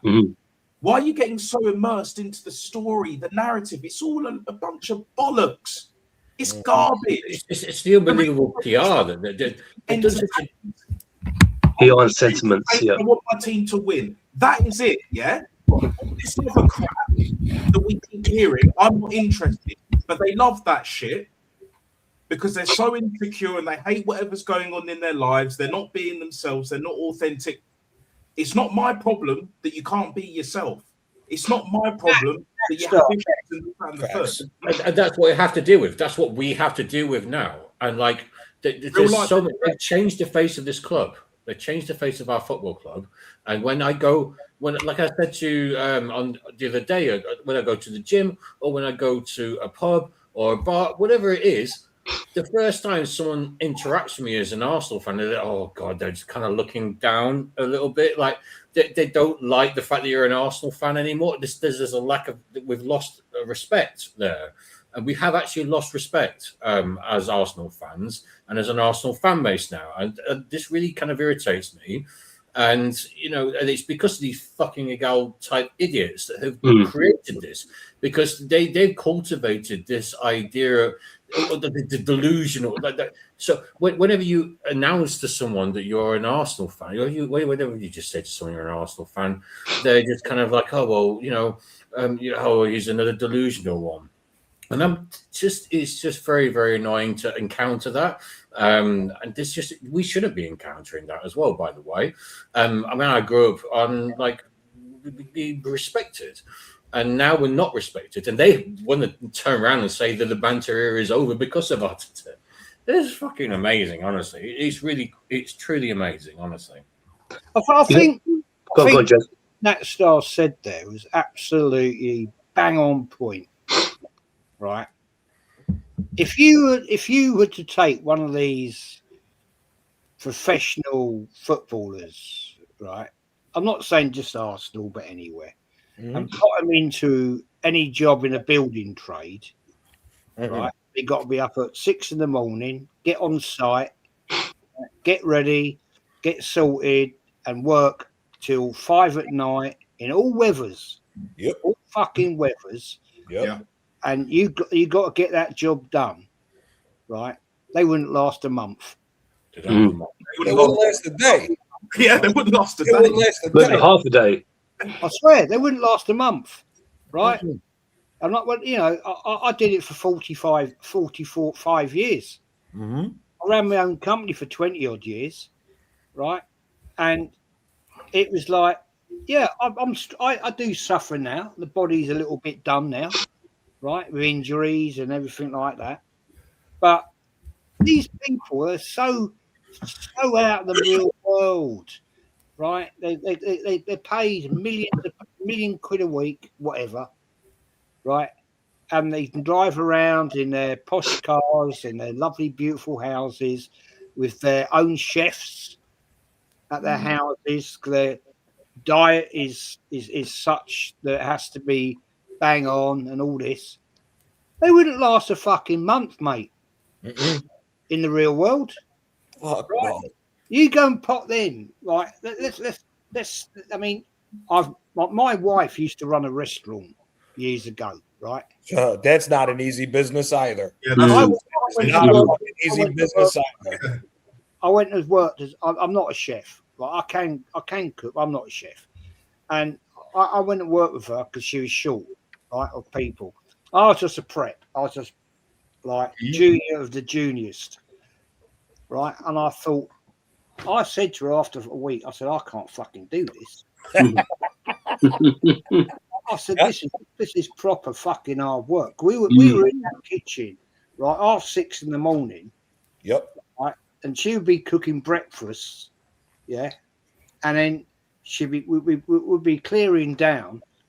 I'll be sitting down thinking, oh, yeah, that's great. And she said, what are you doing? I said, well, what? She said, we got prep now for lunch. Yeah. I said, you sure? She went, yeah, we got a full-on lunch menu now, 3-course menu. There's 8 dishes that people can select from. And I'm like, you really? Yeah, and she said, yeah, you got to prep this, you got to prep that. And I'm like, fucking fair enough. And then, like, we close that would close at 3 o'clock. And I said, fuck me, thank God for that day's done. No, we're open at 6. You're having a laugh. Yeah, no, we're open. Yeah. Oh, I figured out. It's not an easy business. And Yeah, I used to work in the it takes something restaurant special. industry as well, It takes yeah. something special for you to work in the restaurant and the food industry. That ain't no. Oh, absolutely. Tough. That ain't no fucking I've joke. done it. Man. Like, it's hard. I salute you, Jez. I salute your wife because I did that for about 2 months. No, sir. I enjoyed. Fuck, I enjoyed pouring fucking concrete at 16 more than I would and doing concrete work, doing sidewalks and shit, rather than doing fucking prep work and being in the food business. That is not a fucking easy business to be in.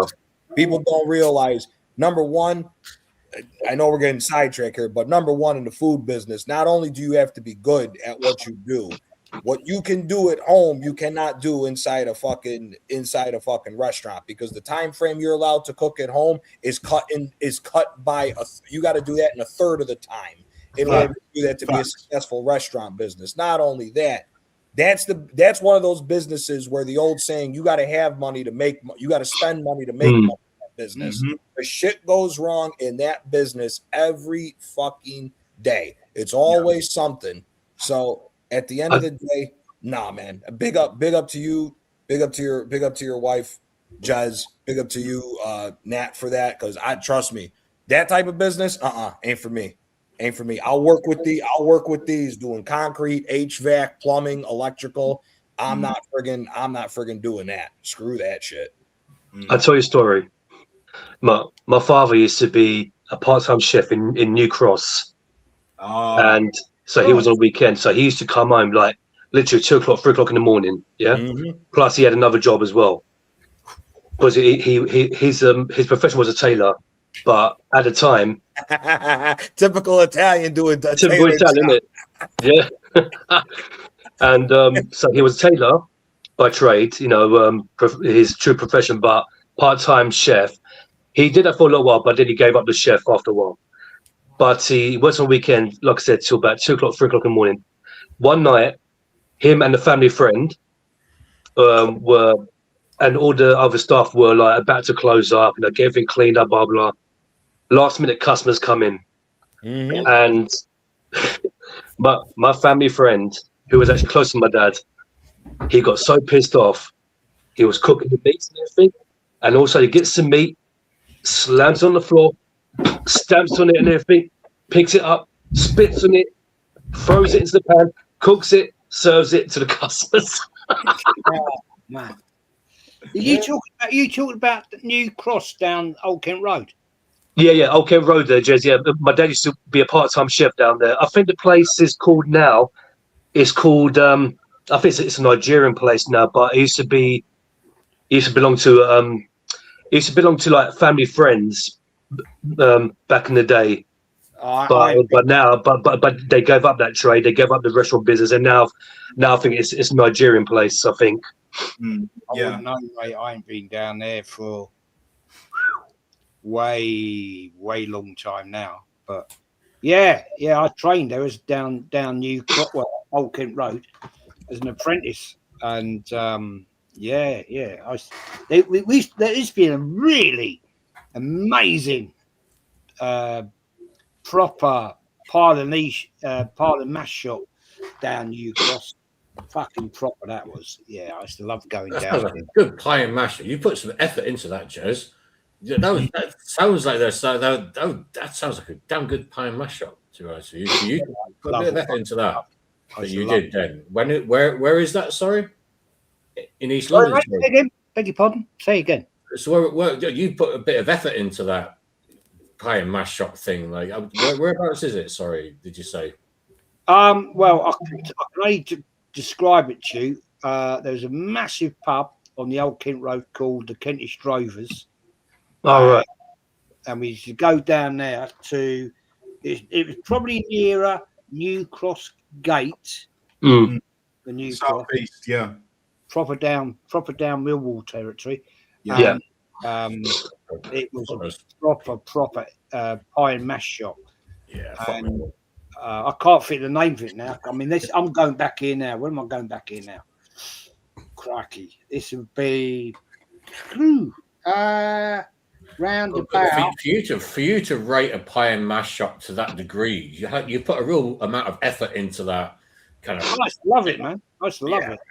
Sounds like a good one. I love it. A lot of places closed down. Yeah. it was a proper pie and mash shop as well. That was about 1981. Wow. I was an apprentice down there from 78. No, yeah, 78. Yeah, I was 3-year apprenticeship to 81, and that's when that was I was living in Diggs in Queen's Road in Peckham, and that was my first encounter of going to a Millwall game. One of the guys in my class, he lived in Bermondsey, proper nice guy, proper nice fella. And he said, "Do you fancy going to a game on this League Cup game, actually?" And I said, "Yeah, what's going on?" He said, "Well, it's Millwall Portsmouth." Whoa! Well, that was an interesting night out. And I said, "What? Fucking Millwall?" And he said, "Yeah." I said, "You do know I'm Arsenal?" He went, "Yeah, don't worry about that. You'll be okay." I remember. I'll never forget that night, because this was the old den. It's the proper old. Yeah. And going down Cold Blow Lane, and Bermondsey just up the road. That was a night out. That was a night. I mean, I'd seen football violence right at its peak, but that was the first time I'd come across Millwall, and 647 crew were there. Portsmouth, Jesus Christ, that's fucking hell. They're not to be underestimated. Let's put it that way. I'm just glad I was in. I'm just glad I was like neutral, because I'm like, wow, this is going down well. But walking out of there, I swear down, you had to be careful. You had to be careful, because there was a lot of. I was a proper Millwall fan, right? He comes in my chat now. He still comes in my chat, and Pat, and he was like, "You'll be all right, mate. You'll be all right." And I'm like, "Well, I'm just glad I'm living in Peckham. Well, staying in Peckham in Diggs." And he said, "Yeah." He said, "If you get asked out tonight, people will be looking. People will be looking. They don't know you. Just say that you only just moved to the area." Yeah. And you know that old chestnut.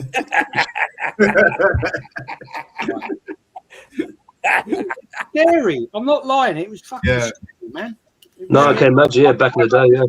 Yeah, Antonio, you know exactly where that is as well. That ain't no joke, bruv. No. I got offered out while going chicken shop, bruv. I was at South one time. There was this old black geezer like staring me down. I wasn't even looking at him, and he wanted to fight me. I didn't do anything, bruv. I was just there. Do you remember my story from like the other day about like how a guy he basically, so I come back for a drum and bass night, and like I just stayed up, I had a couple of beers or whatever. And hey, Rob, I'm sorry to cut in. Who the hell is trying to credit the Community Shield? Get the fuck out of here. Discredit Community Shield? What that piece of plate, yeah? That piece of plate. The dinner plate, bro. You can eat. I'm so concerned about I can't even have the energy to answer a stupid question like that. Yeah, on that plate of better spaghetti. I just needed a laugh on that, Rob. I'm sorry. It's just a long question, isn't it? Have some penne, some fusilli. Do you know what I'm saying? You know, like chop up the tomatoes and that. Like, you know what? Like, speaking of ultras, all right. You know, Jez mentioned about the Millwall fans. I went to a Napoli game when it was called the San Paolo before it got changed to the Diego Maradona Stadium, and basically, he's a family friend. And every time I go to Italy, where I'm from, the neighbours upstairs are his in-laws. So basically, he's married to one of the daughters, and he's got connections to people near Naples or within Naples. Mm-hmm. And so we go into San Paolo Stadium. I think it was like it might have been a summer game. I think that's when Higuain was still there, and I think he scored that game as well. And basically, so we were on the other side, and the main ultras were literally on the other side of the stadium. And he goes to me, he goes, "That's the main ultras over there." and basically they control everything. They control who comes in and who doesn't.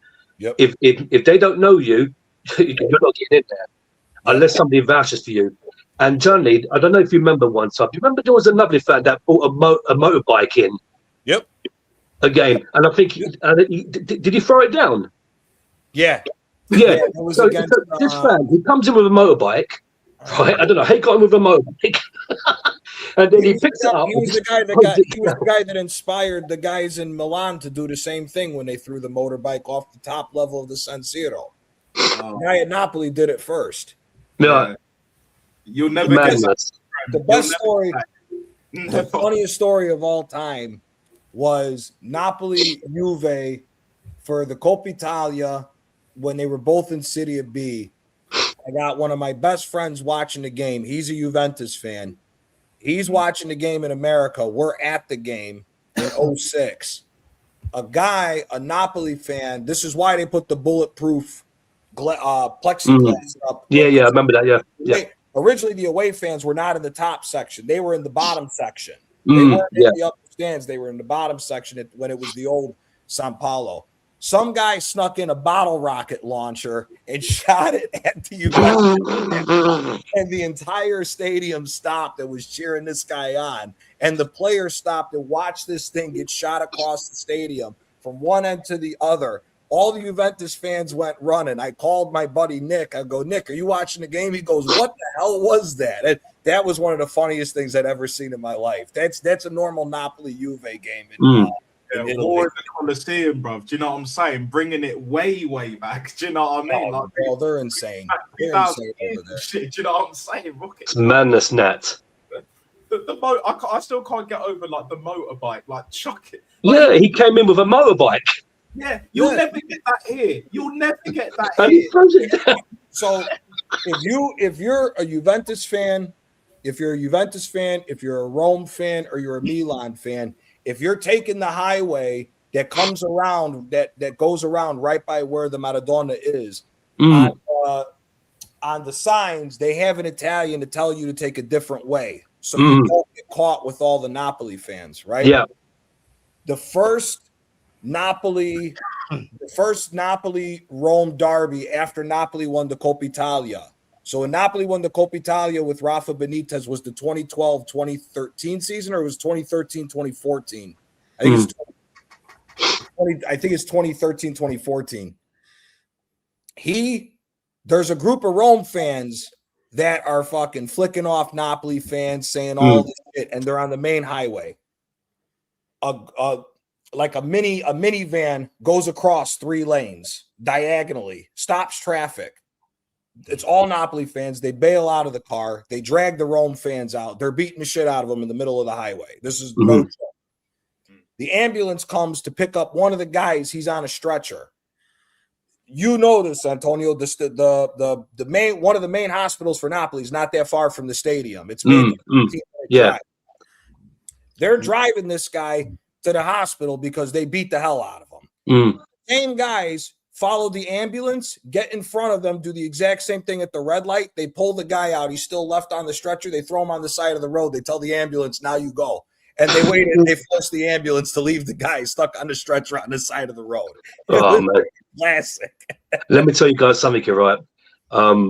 If you ever go to Naples, don't be fooled when you see like Pompeii, the ruins, places like Castello di Stabia, Torre Annunziata, Sarno, all those places, because those are the surrounding areas. Yeah. When you go into Naples, you know when you're in Naples. Yeah. Because all that area, guys, I'm not even joking, those are tourist sites. You have to go further go into Naples. And when you're in Naples, you will feel it. Believe me. Yeah. Seriously, yeah. That's different. Yeah. I can't. Is Millwall as rough as everybody says they are? As far as the fan base with Millwall? 100%. Yeah. There's really no fucking other reaction to that. There's one thing I want to do, right, before I die, right, is go to Naples, Pompeii, and all that. It's one place I want to go. I swear down, because I've got one of my things is Roman history. I love it, and I've never been to. I've been to Rome. Beautiful, beautiful place. But I've always, I keep saying to the wife, let's go to Naples. Let's go. And she's like, not interested. And I was like, I want to go to Naples. Amazing architecture. I want to go to Pompeii. I want to see all that. Right. You know, I keep trying to like drag her into it and say, look, you know, we've got to do this. We've got to do that. And I will get there. Maybe I have to go my own. I don't know. I have to fucking do my own thing. But you know, what we do, we try to drag these girls into it, isn't it? Do you know what I mean? It's just kind of like we try to drag these girls into the things that we like, if you know what I mean. So it's just kind of the way. It's a beautiful. Listen, if you've never been, Napoli's a beautiful place to go to. No, that's me. I was about to say that, Johnny, because go on, Johnny. As long as you stay in the tourist area. Yes, I was about to say that. The thing is, once you go south of Rome, majority of the areas in Italy, they will not speak proper Italian. They speak their dialect. So it's even harder for you to understand what they're saying. And you got to be very cautious once you go in the south, because you never know. They could be the nicest person in the world, and they could be somebody completely different that you wouldn't even see, just because of the context of how the south is in Italy. But Napoli, if you're Positano, Amalfi, Capri. Yeah. Sorrento, Sorrento, all that. It's absolutely fantastic to see. Beautiful. Once you step outside of that, you go amongst the. Hey, come on, Gianni. I'm the Donna. I'm the Don. I ain't got no Don Cesaroni. You know, I've got no problem, man. You know, I'll be calling on Gianni. My cousin's down there to take care of you. My cousin's down there to take care of you. Absolutely. No, but I have to say, like, Naples recently, I must admit, recently, I know it's still got its problems, but I must admit, recently, the tourist attraction has increased. And, you know, like Johnny said, it all depends where you go, but there's beautiful places in the city of Naples. It's very colorful. The people are very, how should I describe it, John? They're very Southern Italy's friendly. Rome and further north are all the snobbish Italians. And also, they say like if you go to the Spanish quarters in Napoli, it's been said that that's where the real strong Neapolitan dialect is in the Spanish quarters. Yep. The actual real Neapolitan strongest dialect is there. I went to. Jez would love that though. The Quartiere della Spagna, he'd love that. He'd love that because that's real. One, as far as red wine, that's probably the best area in Napoli to get all your different red wine in. And on top of that, listen, for me, I know I'm a little biased. Napoli's got the best food in all of Italy, in my personal opinion. I think we have the best food, and the nightlife is awesome over there as well. Oh, it's crazy, yeah. It's everything about the area is absolutely awesome. Yes, I'll be over there for a month in going from end of May to probably all of June to go work on the house. Once the house is done, lovely. If you want to go, you can stay in the house. That's good. My family's all over there, and they all speak English. So, which part of Naples is your house, Johnny? Just north of it. It's by Telez. Right. Just by Telez. It's a little north. But so all my grandfather's side of the family got cousins all around by where the stadium's at. Oh, okay. So Forigotta. Hey, gentlemen, I've got to bounce, unfortunately. It's been a great show. Jez. Big up, Jez. Always. Subscribe to Jez. Subscribe. Jez, what's your prediction for the Bournemouth game this weekend? Oh, that's an interesting one. I haven't even thought about it. Arsenal, Bournemouth. I'm going to go. I don't know. I'm going to go 1-1. 1-1 Arsenal. All right then. Woof. 1-1. We can't score goals, man. We can't score goals. So we can't afford to draw, though, Jez. No, we can't. I know we can't. But being honest, that's fair enough. Yeah. Going with my heart. I'm going with my head. and right now we just can't score goals. And yeah, sorry about that. You're right. No, You're right, man. All good, Jez. What evidence have we seen to suggest otherwise? Yeah, true. Big up, man. Yeah. All right, gentlemen, it's been a great pleasure. subscribe to Jez. Salute. Pleasure, Jez. Appreciate your time as always, Jez. Peace out, Jez. You take care, gents, and have a great evening. Have a great day tomorrow. Lovely stuff. You too, mate. Good night. Have a good one. Take care all. Yep. PFC TV, man. Listen, Venice. I think Venice is very overhyped. I've been there once. I have no desire to ever go back to Venice. I thought it was cool. I'm not for me. Listen, if I don't ever go further north than Rome ever again, I really don't care. Venice is basically like a pump and dump. Yeah, Venice. See, here's the thing: Venice, Florence. Venice and Florence, for me being an American, I don't like it because there's way too many English speakers there. I feel like I'm back in the States. That's why I don't like going north. You know, Rome, listen, Rome, no matter what time of year it is, you're always going to deal with tourists there. So it is what it is when it's Rome. Florence, so like for America, the John Cabot University is the big foreign exchange university in Italy. So like that's big in Rome and Florence. I don't care if I ever go to Florence again, to be quite honest with you. Don't care. The only way you would get me to go to Florence is if I'm in Italy and Napoli's playing in Florence and it's a game to clinch the Scudetto. I may and you happen to be there, but I'd rather be in Naples. I'd rather be in Napoli for the party. You know, I really don't care to ever go to Florence ever again. I don't care to go to Milan.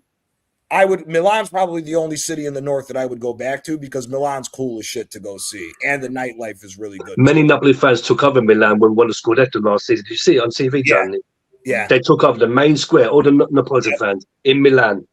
Yeah, Milan's cool. Plus, like I said, if you're a big football fan, before they knock it down, try to get over there and see a game at the San Siro, the old San Siro. It's one of the best. Yeah, even though it's old now and it's running into the ground. It's very. I tell you what, as well, what they're building in Betis, what we're building in Sevilla as well, like the stadium that they're building for the Betis, like it's going to be fucking crazy, man. They're building a massive new 65,000 stadium, and Betis are very much like Newcastle as well. By the way, they're kind of like this team that like people will still support them wherever they are, and. I don't know why I actually wanted to sort of jump in with that, but I was just saying that, like, yeah, you know, but it's are they the bigger team? We're a bit underrated. I say we, and also like I'm an Arsenal fan, obviously, and Quadra is here as well. Of course, Quadra is here. Big up to the legend that is Quadra. Big up, man. What's the bigger team in Sevilla? Is it Sevilla or is it Betis? Because I thought Betis is the more successful team. Okay, so technically Sevilla are more successful, but yeah, you know, yes, technically Sevilla are more successful. They won more trophies. Is that because of the Europa League? It pains me to say that, obviously. Is that because of the Europa League wins? Yes, because of the because of Emery, basically. Okay. Yeah, you know, Emery just like he. This is very, very strange that there's like we said this before on the channel as well. It's like it's very strange that these Arteta sexuals love this guy so much, and yet the Emery thing is kind of like this is what you think that he is. Basically, this is what you think that he is. Have you not realized that? And then you have a go at Emery. And it's very weird, like sort of level of consciousness to understand this. Kind of like, but you're having a go at Emery, but like this is what you rate, you idiots. They still hold a grudge against him for that Europa League final defeat to Chelsea. How much more different was that than the fucking Carabao Cup final? Exactly. Well, that's what I mean. It's yeah. Do you know what I mean, man? The only way, Rob, the only way I can explain it is this. And I mentioned this before. I reckon what it is, the reason why there's an emotional attachment to this manager is because One, he was at Arsenal, captain, all that, and also he was part of the squad that ended our 9-year trophy drought at the time. Whereas Emery had no connection to us whatsoever. He was no ex-player. He wasn't on the board. No youth team manager. Nothing. That's the only explanation I can give. Whether it's the right explanation, I do not know. No. I fully get what you're saying. I 100% get what you're saying. I mean, it's kind of like the thing with Emery as well is that Granit Xhaka causes. If it wasn't for Granit Xhaka, this maybe wouldn't have actually happened in the first place, because Granit Xhaka's fucking foul that fucked up Solly Marsh and caused the penalty that was then. I can't remember who was actually fouled. Sorry, but it caused the penalty for Brighton to score their equaliser. Yeah, because I think that caused us to finish 2 points behind third. Yeah, but he's such a because Emery's such a terrible manager apparently to these fucking idiots, man. And also the fact is, I mean, I respect Emery, but the fact is, the Cronkies, they never gave Emery enough backing. Like, they never gave what he deserved, because Emery asked the Cronkies in that January period to sign him somebody. But what did these bastards do? They went and got Denis Suarez. And I rate Denis Suarez, but why did we sign him on a loan move from Valencia? I mean, I don't understand it. We could have gone out and got somebody else, like somebody with talent. I like Denis Suarez, but I just don't know. I mean, credentials, Macy. It's Arsenal Football Club. It's Arsenal Football Club, Macy. You and I understand this. Of course, Rob. We do, because you and We I understand this. Yeah, because we have standards. We want what's best for this football club, and that's to win trophies. But with this manager, he's the reason we are top in the Premier League, and we are doing well in the Champions League. But he is the sole reason we won't be top for long if we play when the moments happen. It's the moments. He can't coach moments. Exactly, the moments. Yeah, and let me tell you something, right? I understand it's the moments. I understand. No, I'm not saying you don't. Sorry, I'm just being a bit. No, it's good. No, but let me tell you, if Emery got the backing that this manager has got, believe me when I say this, right, over £1 billion, and also he got tune out of Aubameyang, Lacazette, Martinelli, etc., we would have won trophies with Emery. Believe me.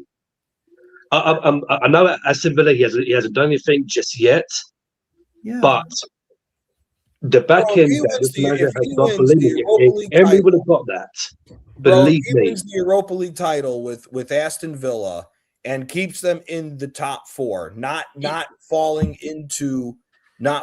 out and getting in because of the 5th place, because Arsenal won today, the 5th place has been guaranteed to the Premier League for the Champions League to get the 5th spot in the coefficient. But if he wins the Europa League title and finishes first 4 with Villa, that is an absolutely massive achievement for him to do that. Especially when you consider the fact that he took them from the real brink of possibly getting fucking relegated with a lot of money invested into that team, and it didn't work. Yeah. So listen, Emery, we're going to see what ends up happening, because there's hella talk that all the big teams in England are talking to Villa about trying to sign Morgan Rogers and everything else. So we'll see what Emery ends up doing with Aston Villa in the long term. But Quadja, what did you make of that game today? Because, I mean, listen, Raya's man of the match. He bailed us out. If there's any question, if any of these fucking morons ever want to question and talk about Kepa should be starting games for the rest of the season, you've just been shown why that Kepa doesn't deserve to start. And at the end of the day, for me, at the end of the day, I think we were lucky. I think we really got out of this because Sporting Lisbon did not play their best game. I thought the first 20 minutes, Sporting Lisbon was their own worst enemy with them trying to play out from the back. They couldn't get past us. And for fuck's sake, Ben White cannot play no more games. Listen, as sad as this is, Mosquera should be starting at right back from now on, even though he's not a true right back, because that right-hand side was so wide open. Lisbon didn't take advantage of it. The fullback fucked up that one pass where he should have just put it across. He tried to get cute. He lost it, went right out. What did you think of the whole game, man? Yeah, it was a boring game. Big up Gianni, big up the panel, big up the chat as always. Hey, big up my guy. Big up Antonio, man. Yeah, it was a boring game, Gianni. I mean, when I looked at that starting 11 and when I saw that scrubby captain, I was like, yeah, it was going to be a long day for us. Yeah, I wasn't surprised when Odegaard was in the team because you know what he's going to do. He's going to stink out the game. When I saw him in the first half, this guy just was passing sideways. Once he gave the ball away, he got dispossessed. And I'm like, what the hell does this guy offer? Like, can some of these top gooners just come and explain to me right now, what does he do? Because all you do is you are saying that he's back when he can't even produce a performance, a captain. This guy's getting subbed off as a captain. How can you name him a captain? You need your captain to step up in these big moments. He hasn't done that. Like, I'm not fooled by Odegaard coming back because we all know he's doing jack shit when he comes back. It's proven why he's not good enough. He needs to be sold immediately. He needs to be stripped off that captaincy. He was the worst player on that pitch. He was genuinely the worst player on that pitch. I did not see any belief that Odegaard can do something. When I saw Odegaard, I was like, yeah, it's going to be, we might scam a win or a draw, and we scammed a win. But honestly, I don't want to see Odegaard anywhere near this team. And we were lucky to not be 1-0 down. If Ray had not made that save, that would have been 1-0. And obviously, you were spot on about Ben White. His legs are gone. Let's be real. This manager's ruined him. This manager said that before he needed knee surgery, and he still played him, and he was out last season. Like, come on, bro. He himself said that Ben White needed knee surgery, and he still played him. Look at him now. He's not fully finished. Fit. Yeah, he is finished. You might as well just play Mosquera right back. I wanted Mosquera right back. Yes, he may not play there, but he can defend better. I don't think Ben White had his bad game, but when he went forward with the ball, he wasn't that great. That was the problem with Ben White. I know Calafiori maybe wasn't at his best. I understand. Listen, I'm not here to be saying Calafiori is good and that.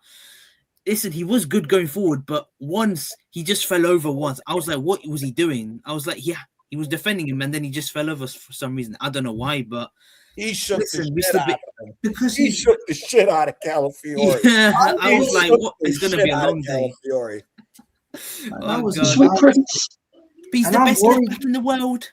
He's good. He's the top. I'm worried He's got the best hair. You know, Gianni, I'm worried about the second leg next week. Even though we were able to scrap a win, Sporting will be fired up for the second leg because even though they lost, they'll be going out on attack on us because like they're not, because we know what they have done. Blood, huh? They can sense some blood, Macy. Of course, that's right, Rob. Because remember the Europa League when both of us played a 2-2 draw. Then we played a 2-2 draw in the second leg. Lisbon went on to win the penalty shootout. That could happen again this time around because if we're not careful, Lisbon, because we know that Luis Suarez will be out for the second leg because he picked up the yellow suspended. card. But don't be surprised if Lisbon. When did he get? They said they pulled that yellow card back. It wasn't for him. Did he get another one? I don't remember. No, he got a yellow card tonight. Yeah. He did get a yellow card. So he's suspended in the second half. Yep, he'll miss the second leg. I forgot when, but he got a yellow card. Yeah, he misses next match. Yeah, okay. But still, Lisbon can still pose a threat without Suarez because they still have Trincao and that Cartana baller. I can't pronounce his name, but he is. But today he absolutely put Calafiori out of his place. Bro. Yeah, he did. Yeah, this Cartana is a baller. Yeah, Mason. I think I'm actually confident that I think we'll get through that. I know. I'm confident as well. Are you sure, guys? Because I think they rescinded the yellow card. I think he avoided the Champions League ban. Yeah, I think he. Did they rescind it? I'm gonna check. Yeah, I think they did. Yeah, let me check. I think he's available. Yeah. I thought he got the yellow card, but I think UEFA must have done something. No, it was to somebody else in the first half. That's what they were saying. That it went to the one of the central midfielders was the one who got the who got it. I'm just gonna go back and look real quick. Yeah, and also Inacio and Diamande were absolutely cleaning up all of our corners because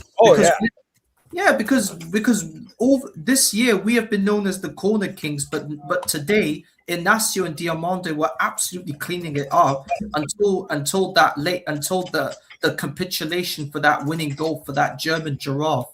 And listen, as I said, I still hate Kai Havertz. I've hated him since the moment he joined us, and I always will. The day he leaves this football club will be the absolute best day of my life. I will be smiling, I will be drinking lots of water, and I'll be living the dream now that we've got rid of that German giraffe. And if this manager fucks off as well. Yeah, no, so the yellow card went to Morita. They I'm reading right now. Yeah. The yellow card to Luis Suarez. Okay, so he's available. He's available to play. That's going to be tough now because what will happen if Suarez turns up at the Emirates and bags a goal against us, we're in danger. See, that's my thing is this with the game, with the return leg. I think that at the end of the day, for me, the worry is that if, like I said, in the pre-match for Rashid's channel, if Sporting scored first, we'd be in trouble. Yeah. My thing is that I think if we can get an early goal against Sporting, then I think we'll coast. Yes. If Sporting was able to score an early goal to tie it up, then I think then I think it could become a cagey game. But what worries me is this, is again, like I said, in that first half, Sporting trying to play out of the back, they gave us too many opportunities for us to score a ton of goals, and we didn't take advantage of it. And I think that if that opportunity comes in this next leg, you have to put the game away early. That way you can actually rest some guys. Yeah. And you have some leeway to be able to rest, because the problem now is there's really no time for any rotation and for guys to get minutes off when you look at these games that are coming thick and fast. Again, the next 4 games in the league are all playing teams that are fighting for Europe. Yeah. Obviously fighting us for the title, but all the other teams are fighting for Europe. So there's we've also got to play West Ham as well, Gianni, as well, because West Ham are fighting to stay in the Premier League, and even though they are out of the FA Cup, all their attention now is to stay in the top flight, and they'll be fired up against us because we've not had a great record against West Ham at the London Stadium, and if we capitulate against these guys, then West Ham will absolutely obliterate us. Hold on one sec. Doc, who the fuck said that? Who is saying that 1 or 2 trophies away from having a bigger legacy than what? Wenger? Who the hell is saying this bullshit? Don't tell me that somebody was in the chat trying to say that Arteta's 1 or 2 trophies away from having a bigger legacy than bollocks. Must be a mutant, by the way. I think it must be a mutant. Yeah, saying that. Yeah, probably some top gooner. The real Doc himself. The real Doc would never say that. He keeps it real. Yeah. So, Rob, I just saw your message. I know you got to go. I appreciate your time as always, my friend. Before you go, what's your prediction for the Bournemouth game, my friend? And thanks again for your time. Bloody hell. Sorry. Do you know what it is, Johnny, right now? And like, big up to everyone in the community and everyone in the chat. And everyone, like, just big up to all of you guys. But I can't see this as a fucking draw for me, man. This is a fucking draw for me. I'm sorry to predict that. It's a fucking draw. Same thing like what Jez said, 1-1. Yeah, it's just a fucking draw for me, man. Yeah, I wish it wasn't, obviously. I wish it wasn't, man. But anyway, I think we're in a bit of a fucking difficult situation at the moment, and we're going to need to sort of negotiate ourselves a little bit through this. But thankfully, we have this community to try and do that. But it's just, oh god, it's it's going to be a little bit of a nightmare for the next few weeks. I'm sorry to not be the bearer of great news. Sorry about that. It's all good, man. All good. Appreciate it, Rob. Appreciate your time as always, my friend. I know you're always. I had to go back. Yep. Have a good one, man. Take care, man. Peace out, Rob. Take care, my man. Yeah, to be honest, I'm gonna bounce as well. Big up, Rob. Big up. Nat, what do you wanna? Now, do you want to? I know you just said that you got to bounce too. What's your prediction for the Bournemouth game? To be honest, I'm gonna go with a 1-1 draw. Like I'm still not convinced. I'm not gonna go as mad as I've done tonight, predicting a 4-0 to Sporting. Again, if they took them fucking chances, it probably would have been a bit closer to that. But yeah, 100%. It is what it is, and yeah, big up for having me on, Gianni. Always a pleasure, never a chore. Big up Antonio. Jim, big up that. Tribal big up Natster, my wise man. My wise man. Subscribe to Nat. Subscribe to Nat. Yep. Yeah. I'm going to be doing a match reaction. I'll just do like a sort of 10-15 minute video either way, because it is late where I'm at. So yeah, and then I'm going to rest up, and then because it's been really nice today, I'm going to spend the day tomorrow sorting out a few errands, but also enjoying the nice, very rare sunny weather over here. 26 to 1 now, apparently 26. 26. Oh yeah. I'm definitely, and you know, like when it's nice weather, the ladies are looking fine as a motherfucker. I can't. The ants are coming out. They're out.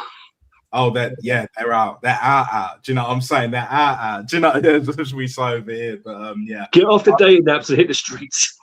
Streets. You know, how tall are you?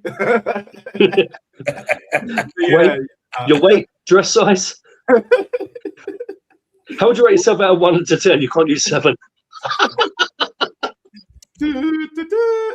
Yeah, but all jokes aside, yeah.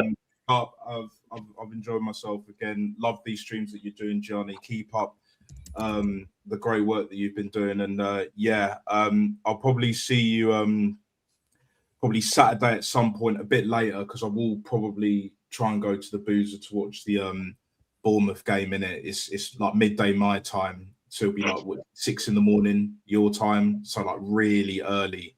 We'll be up. So whenever you're doing your next stream around the weekend or whatever, I should be around. But yeah, either way, let me know. And if you put the link out there, I'll jump on in it. So big up to everyone. The chat. Good night, Matt. Peace out, man. Yeah, big up now. Peace out, Take care, man. Take care, man.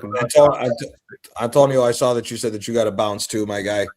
Real quick before you bounce, what's your prediction for the Bournemouth game this weekend?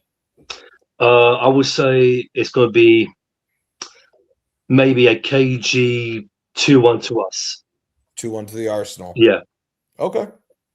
Little bit more positive than the 1-1 draws and everything else. So my friend Paisano, no worries, my guy. You know you're always welcome on the channel. Always appreciate you stopping by, my guy. I thank you for having me on. Subscribe to whoever's got channels on the panel, and whoever came on the panels with their channel. Also, as well, whoever gets in your feelings in the chat room, we don't care. You'll get blocked. You'll be kicked out. We don't care. Yeah. So appreciate it, my guy. Worries, man. Okay, good night, guys. Peace out. Antonio, man. Buonanotte. Buonanotte. Yeah, man. It was. I just don't understand how we weren't able to score any goals with the amount of chances that Sporting Lisbon gave us in that first half. This tie should have been over with. No dog shit that much. The amount of poor decision making we had to make with Odegaard just sideways passing. I'm like, bro, he's the reason why we're struggling to create. He's the biggest problem. We do not need Odegaard. That's the problem. If we had Dauman playing, I think we would have scored some goals. I did not want to start Odegaard. I wanted to have Dauman in the 10.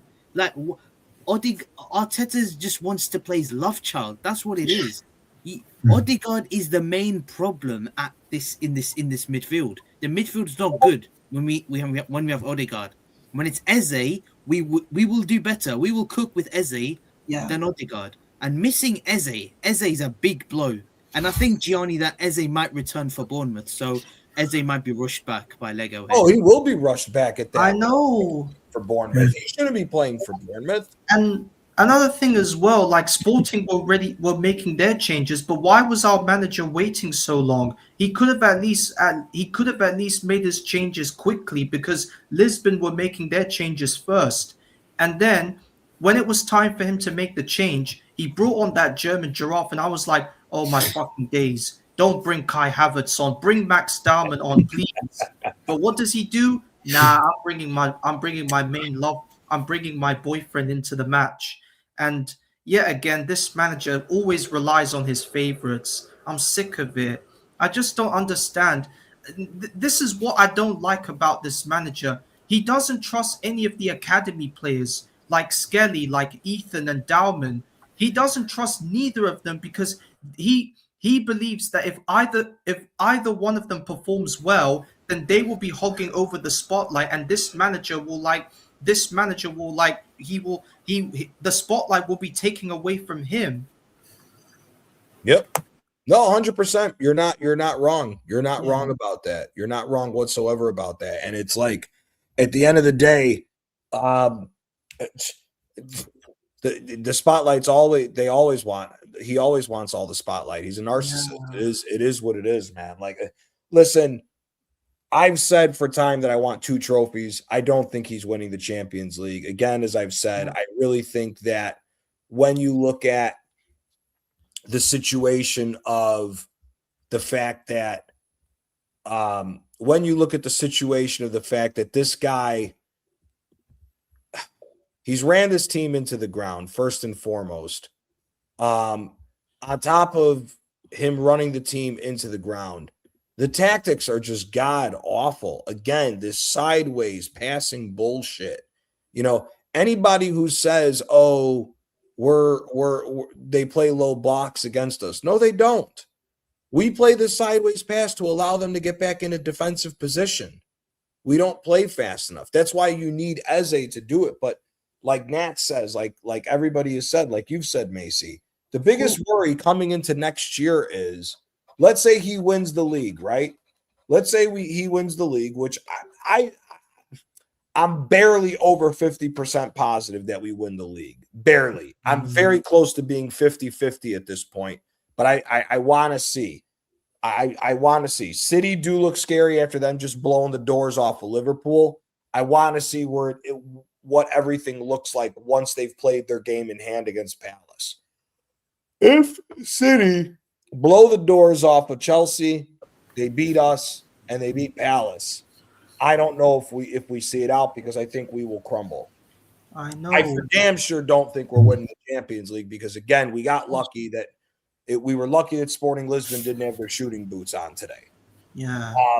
And for Sporting Lisbon, the sad thing is they were lucky that we don't know that the ball's round and not square, because we're fucking overcomplicating everything. The fact of the matter is that if a team comes that's going to take us for real, they're going to go at us from the get-go and not go, scared or trying to be a little cautious in the first half. Again, if Sporting Lisbon played the way that they did the last 30 minutes of the game, this may be a completely different scoreline. They went in timid the first half, and we got lucky. Yeah. And I just think if somebody blitzes us, it's going to be a bad fucking day at the office. It's going to be a bad day at the office. Jim, what did you make of the game against Sporting Lisbon? Are you in agreement with the guys that we stunk out a win, we got lucky, and you know what it is, and just move on? Or are you concerned that this game is showing that we're starting to show signs of cracking and completely capitulating? I agree with it. Ooh. I think you froze up there, Lost Jim. it, and it was dog shit. Yeah. And Kai Havertz just scandal win for us. I wasn't even celebrating. And if we play like that against Sporting at the Emirates, Sporting will be a different team at the Emirates. Because they knocked us out on penalties. Yep. Yeah. And another thing I would like to touch on from the game today, we had a corner, and then I saw David Raya coming out of his goal. My brother, just stay in your goal. Why are you coming out? Sporting could have nearly lobbed you, but instead they passed it around. So David Raya, you were very good today with keeping us in the match, but from now on, you need to stay in your goal, because if you keep coming out of your goal, by the time our corner routine is over, the opposition will get the ball, they'll run forward, and then they'll try and lob you. Because, because if Sporting, like you said, Gianni, if they had their shooting boots on, and if they had all their attack, like if they had the power to charge at us and score, that would be the end of our Champions League. But they didn't, and we were very lucky not to have been obliterated in Lisbon. So the second leg is going to be a different story, because now we need to start putting the tie beyond Lisbon's reach. But first we've got to play Bournemouth in the Emirates in a 12:30 kickoff, and we don't do well in 12:30 kickoffs, Gianni, because remember we played Aston Villa in a 12:30 kickoff and they beat us 2-1. So we got beat there. Do you rest anybody from this game? Do you rest anybody? Do you rest anybody in this game to save them for Sporting, or do you say screw it, we're just going to go all out, and then if anybody gets hurt in Bournemouth, then we address it for the Sporting game? How do you approach any type of rotation in this game? You're saying it to me? Anybody can go. So I mean, I would. The thing is, I would keep David Raya in goal, because today he was exceptional for us. This is why we should have started him in the League Cup final against Man City and the FA Cup match against Southampton. But this manager is a narcissistic piece of shit. He looks like Cody Rhodes with that fucking hairstyle. How about make your hair blonde? You absolute waste, man. You look like Cody Rhodes with that fucking hairstyle. How about make your hair blonde? Cody Rhodes. Yeah, he looks like Cody Rhodes because Cody does a bit, yeah. If he makes his hair blonde, he looks like the second Cody Rhodes. But yeah, so for my lineup against Bournemouth, I would start Raya in goal as normal. I do not want to see Ben White starting at right back, because for me, he's absolutely dusted.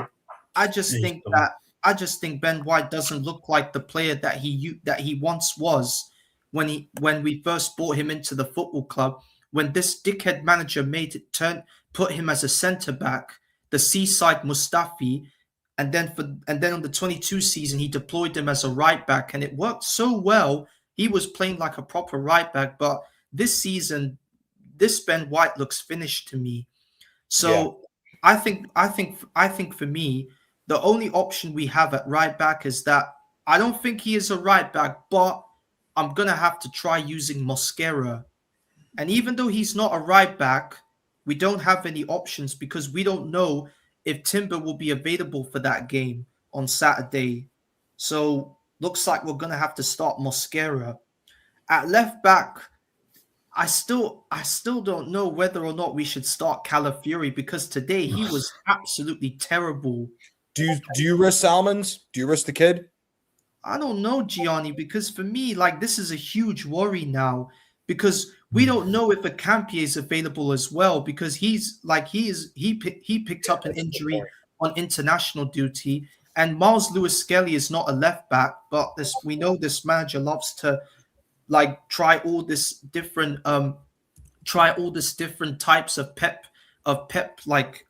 technology. Like he wants to do whatever he wants to try and do what Pep is doing, and that's turn every player in a position that doesn't suit them.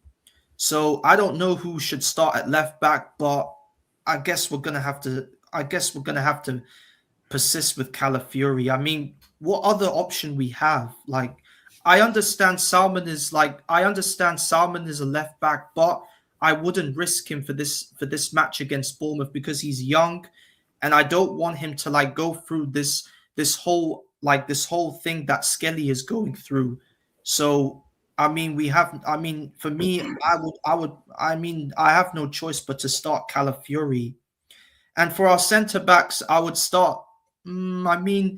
Gabriel and Saliba, they didn't look okay today because they kept on running on thick sand, and if neither of them got injured in that game, like if they had got injured in that game, then that would be over for us because who's going to take over in that centre back position for them?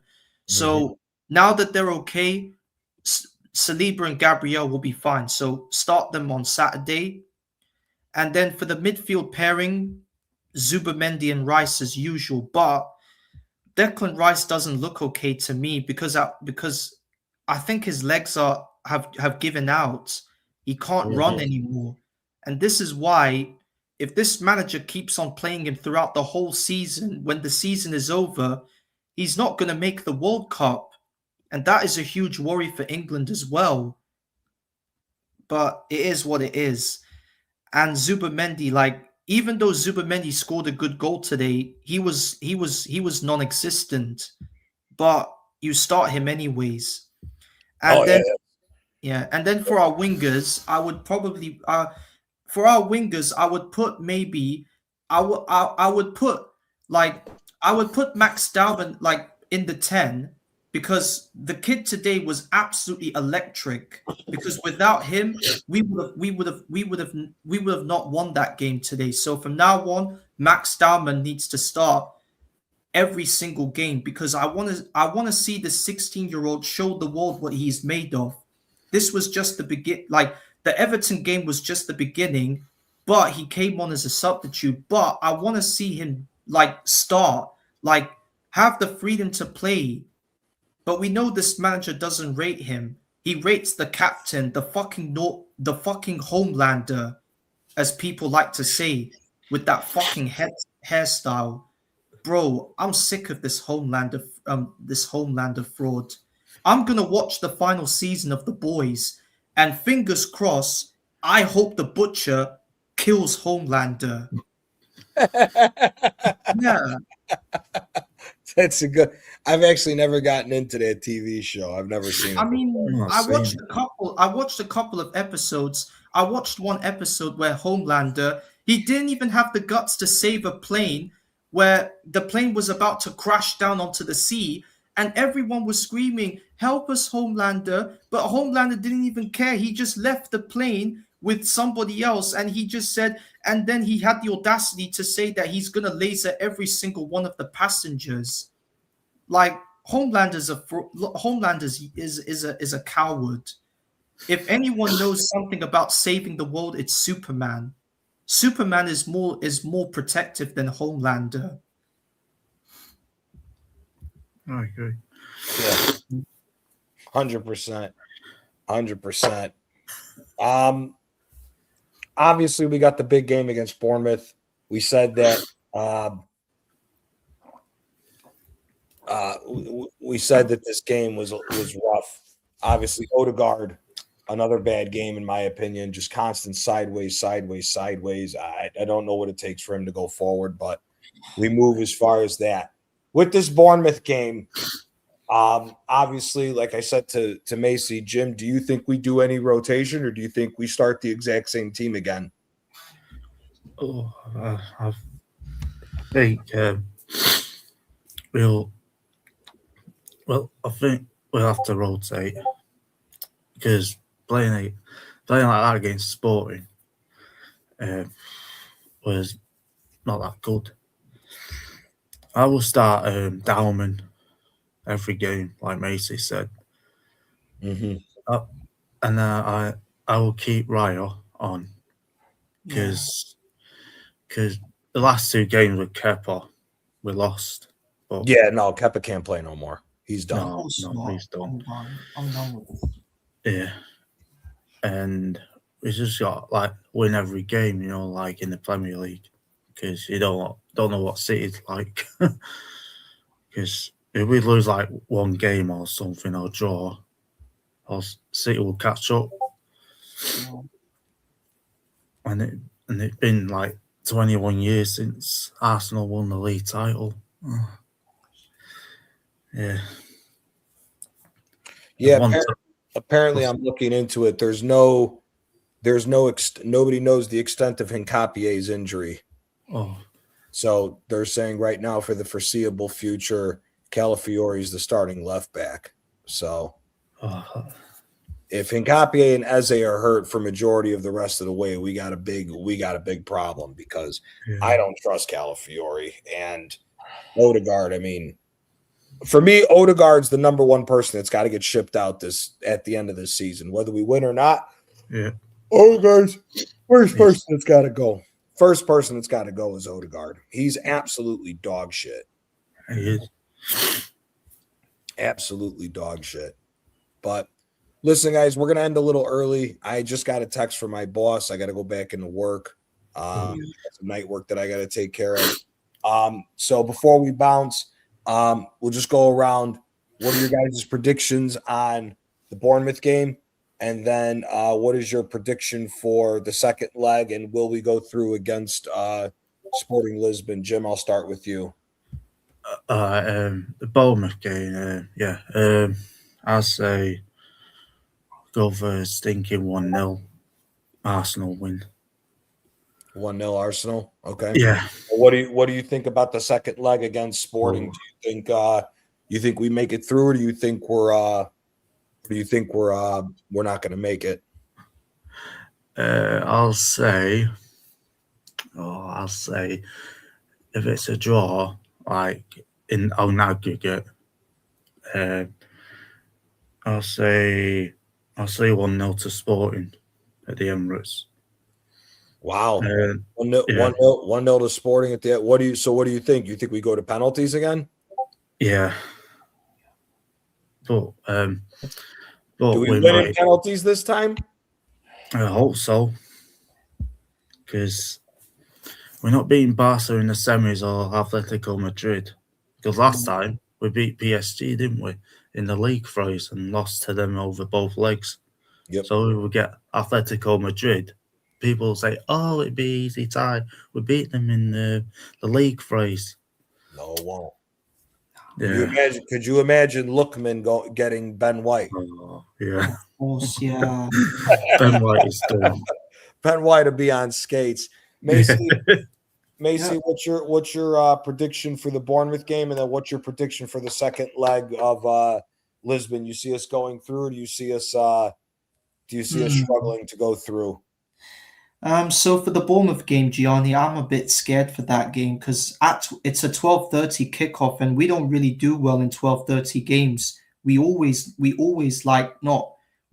don't play very well, and I still have nightmares when Bournemouth beat us at the Emirates 2-1, and that could happen again. So for me, my prediction would be a 1-1 draw, or Bournemouth beat us 2-1 at the Emirates. And then for the Sporting prediction, I am confident we can go through, but I just think we're going to have to settle for another 1-0 win. So we win 1-0 and the aggregate score would be 2-0, but I'm still not confident we can beat Barcelona or Atletico, because if we get either one of them is going to destroy us, because people can say that, oh, but Atletico, we already beat them in the league phase. So what? Atletico will be fired up because their squad is now look more dangerous and look more powerful than ever now that they've added Lookman into the squad. We should have got Lookman in January, by the way. But what did this manager do? He ended up getting that fucking looking Eddie Gordo Madueke. And look what's happened. Madueke is useless. So I'm confident we can go through to the semis, Gianni, but I'm not confident we can. I'm not confident with the Barcelona or Atletico match. Yeah. No, I hear you. And I'll be honest with you. Let's throw a little fun one in, because we'll be watching the games tomorrow, I'm all sure. And hopefully, if there's no issues tomorrow, I'll be able to do another call in tomorrow. But what do you guys? What do you think? What do you think the score lines are going to be for tomorrow? What do you think the PSG Liverpool score line is going to be? And what do you think the Atleti and Barca score line is going to be? Jim, I'll start with you. I'll say I think PSG will slap I nearly said PSG twice. I think PSG will slap Liverpool over both legs because Liverpool not that good. And in a Barca Atletico game, that's going to be a good game. I'm watching that tour. I'm a Barca fan, so. What do you think? What do you think? What do you think Barca's going to do against Atleti? Is it at the new camp? Yes, the first game is at the new camp, and the second game is at the Metropolitano. I'll say a 3-2 to Barca. 3-0 to Barca, huh? No, 3-2. Oh, 3-2. Yeah. Oh, you're talking It's always a entertaining cracker, game. isn't it? Between Barca and Atletico Madrid. But if it's 3-2 and they keep it close, do you think Atletico has a chance of knocking out Barca in the Metropolitano? I think they got a chance knocking out Barca in the second leg because they knocked out Barca in the Copa del Rey over both legs. So they might do the same over Barca. Okay.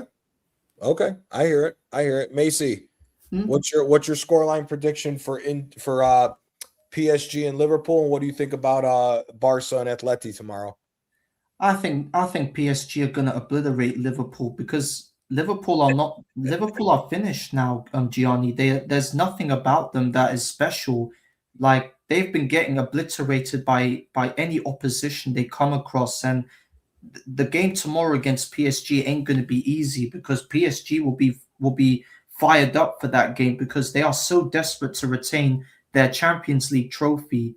So I'm gonna go for a 4-0 PSG in the first leg, and then the second leg I'll go for a 1-1 draw, and then PSG will win the aggregate 5-1 to go through to the semis.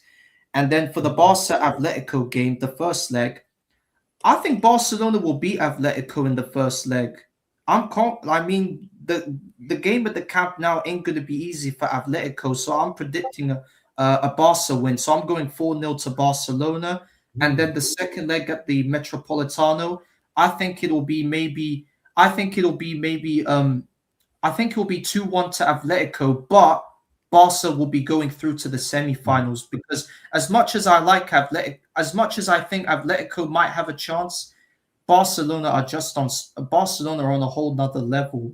Yeah, and them extending their lead in La Liga is going to give them an extra push right now. Now that they've developed that extra lead over Real Madrid.